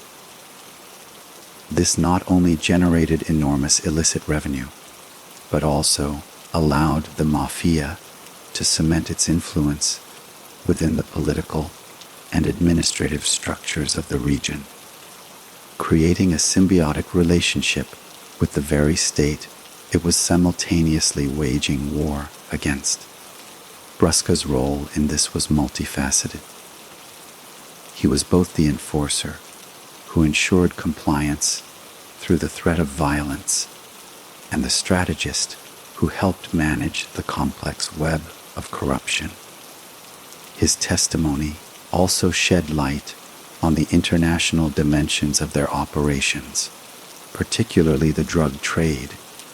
He described the logistics of smuggling heroin and cocaine into Europe, the partnerships with other criminal networks, and the complex money laundering schemes that funneled the profits back to Sicily, where they were invested in both legitimate and illegitimate ventures. This global reach demonstrated that the Corleonesi were not a local Sicilian problem, but a transnational criminal corporation. Furthermore, Brusca provided chilling insights into the Mafia's internal disciplinary procedures. The factory of death was not just for external enemies. It was also used for members of Cosa Nostra who had broken the rules, who were suspected of being informants, or who had simply fallen out of favor.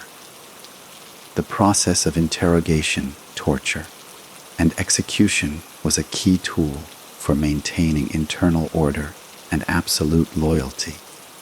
Brusca's calm descriptions of these sessions, of the methods of torture used to extract information or simply to inflict punishment, revealed an organization that was as brutal to its own as it was to its enemies. This internal terror was essential for maintaining the code of Omert. The fear of being taken to the factory was often a more powerful silencer than any oath of loyalty. Perhaps one of the most valuable aspects of his collaboration was his explanation of the Mafia's communication system, the famous pizzini. These tiny, coded notes, often folded into minuscule squares and passed by trusted couriers, became the lifeblood of the organization after the state's use of wiretaps became widespread.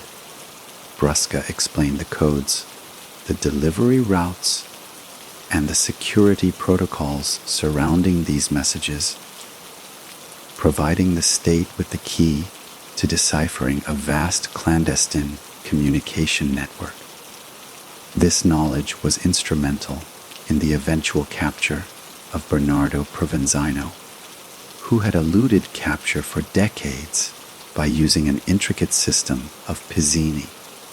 Every facet of this criminal enterprise that Brusca exposed, from the street level extortion to the high level political corruption, from the local murders to the international drug trafficking, was a piece of a complex, integrated system.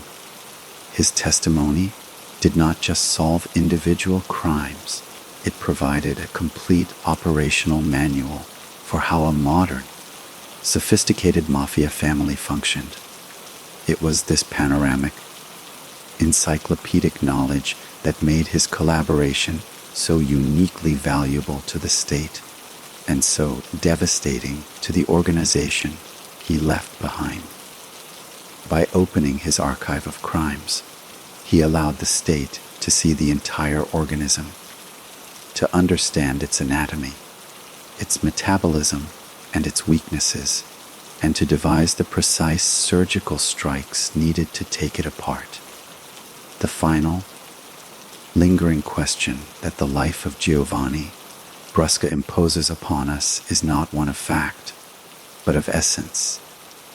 What is the ultimate nature of a man like this?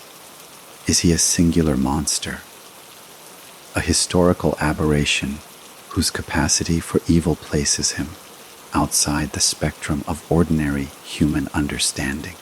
Or is he, in a far more terrifying interpretation, a stark reflection of a potential that lies dormant within all human societies, a potential that can be activated when certain corrosive social, economic, and cultural conditions converge? To consider him an aberration is comforting, for it allows us to quarantine his evil, to label him as other, and thus protect our belief in a fundamentally just and moral world. But the evidence of his life argues powerfully against this. Brusca was not an outsider. He was the ultimate insider, the perfect product of his environment. He was nurtured, educated, and promoted within a system that celebrated his particular talents, his coldness, his efficiency, his absolute loyalty. His rise was not an accident. It was a logical progression within the value system of the Corleonesi.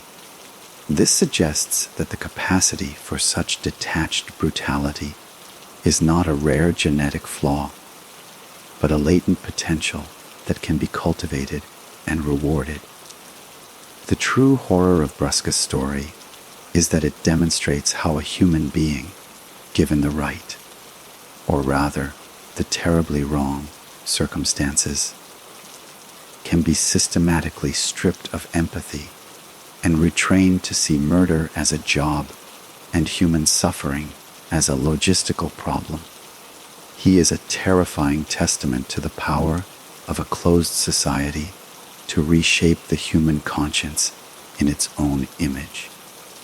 This leads to the uncomfortable realization that the difference between a law-abiding citizen and a Giovanni Brusca may not be as vast as we would like to believe. It may not be a difference of essential nature, but of environment and opportunity. The social contract, the rule of law, the moral frameworks of family and religion.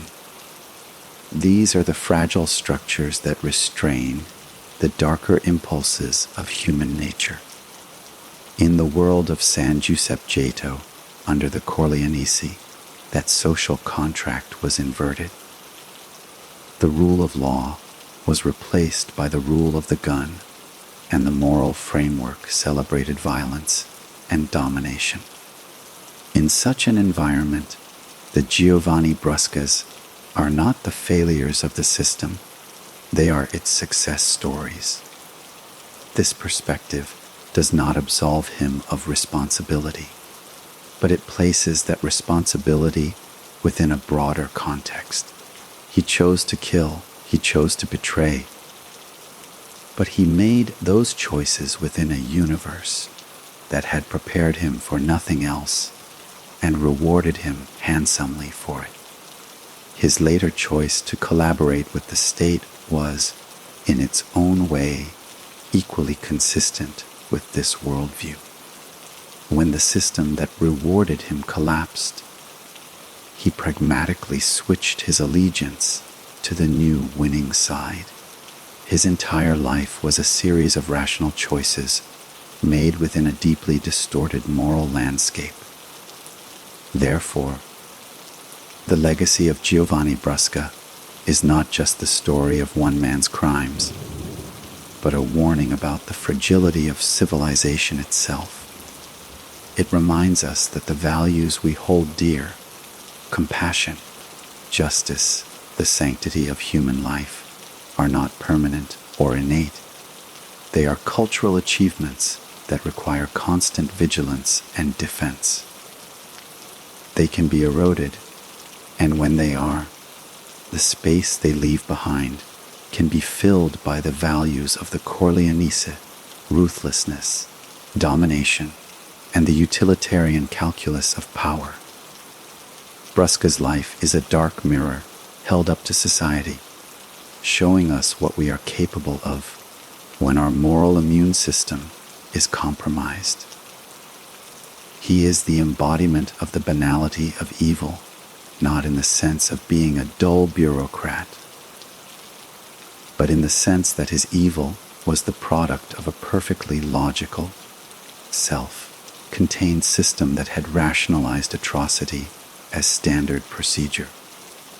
He forces us to confront the unsettling truth that the greatest threats to humanity may not come from outside, but from within, from the dark potential that resides in our own capacity to create systems that normalize the unthinkable and reward the monstrous.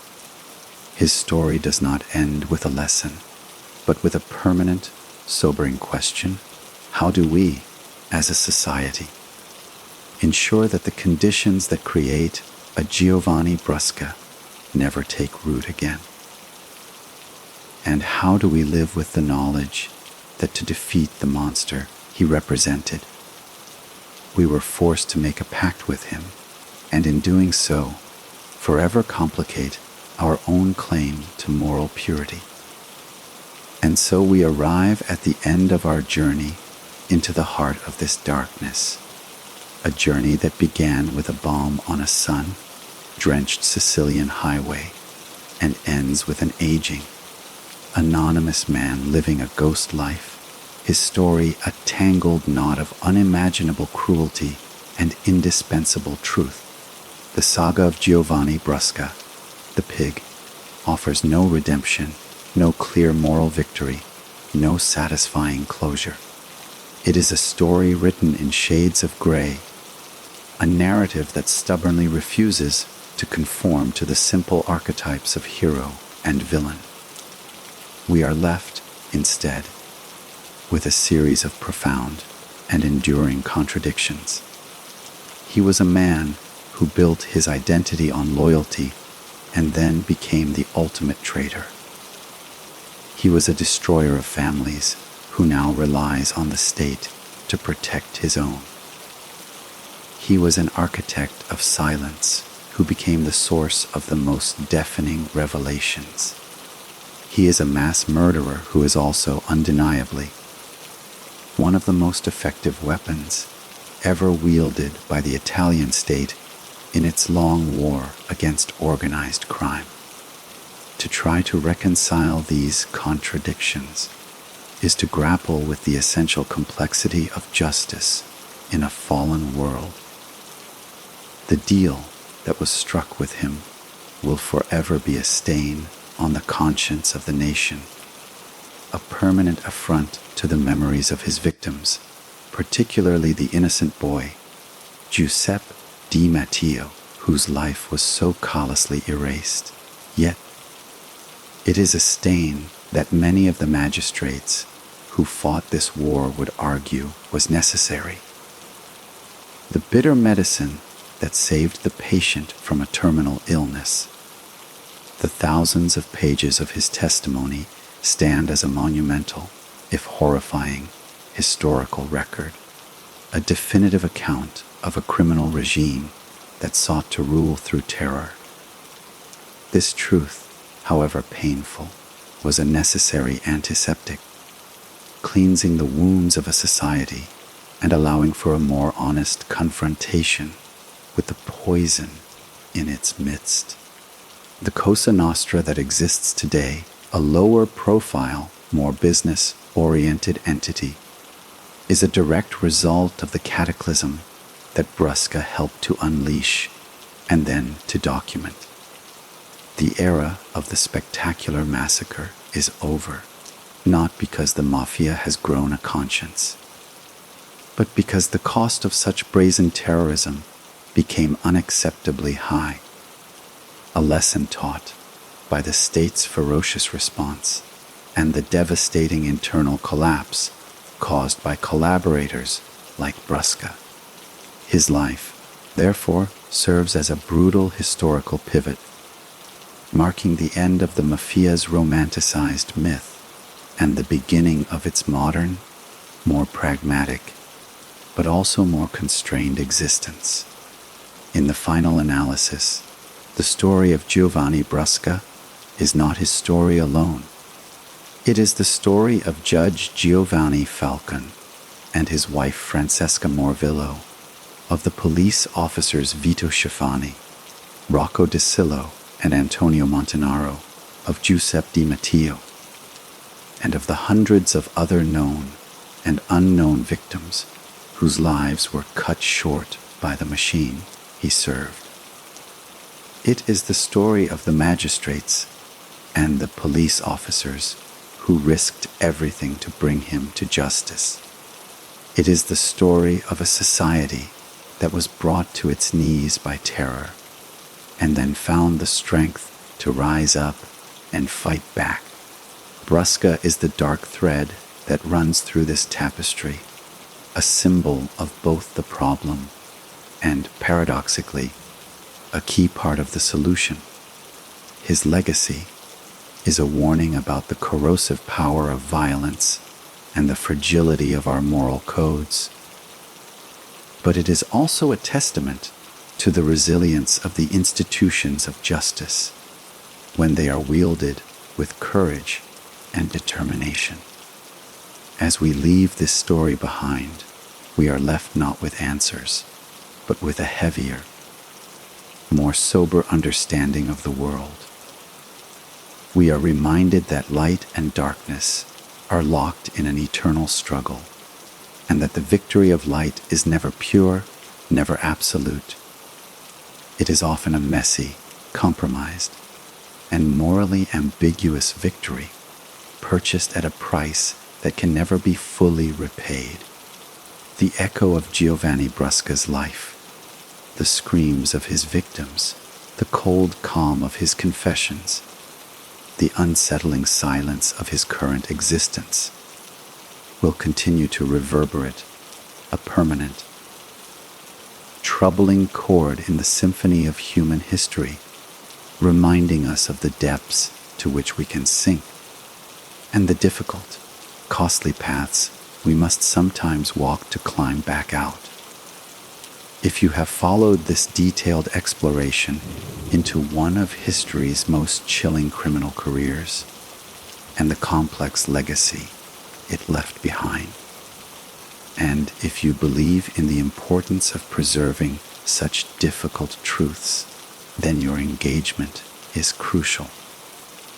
Please support this channel in its mission to bring meticulously researched, narrative-driven accounts to light. Like this video to help others find it. Subscribe to the channel for more deep dives into the stories that have shaped our world. And hit the notification bell so you never miss a new exploration. The pursuit of understanding, no matter how dark the subject, is a journey we undertake together. Thank you for listening.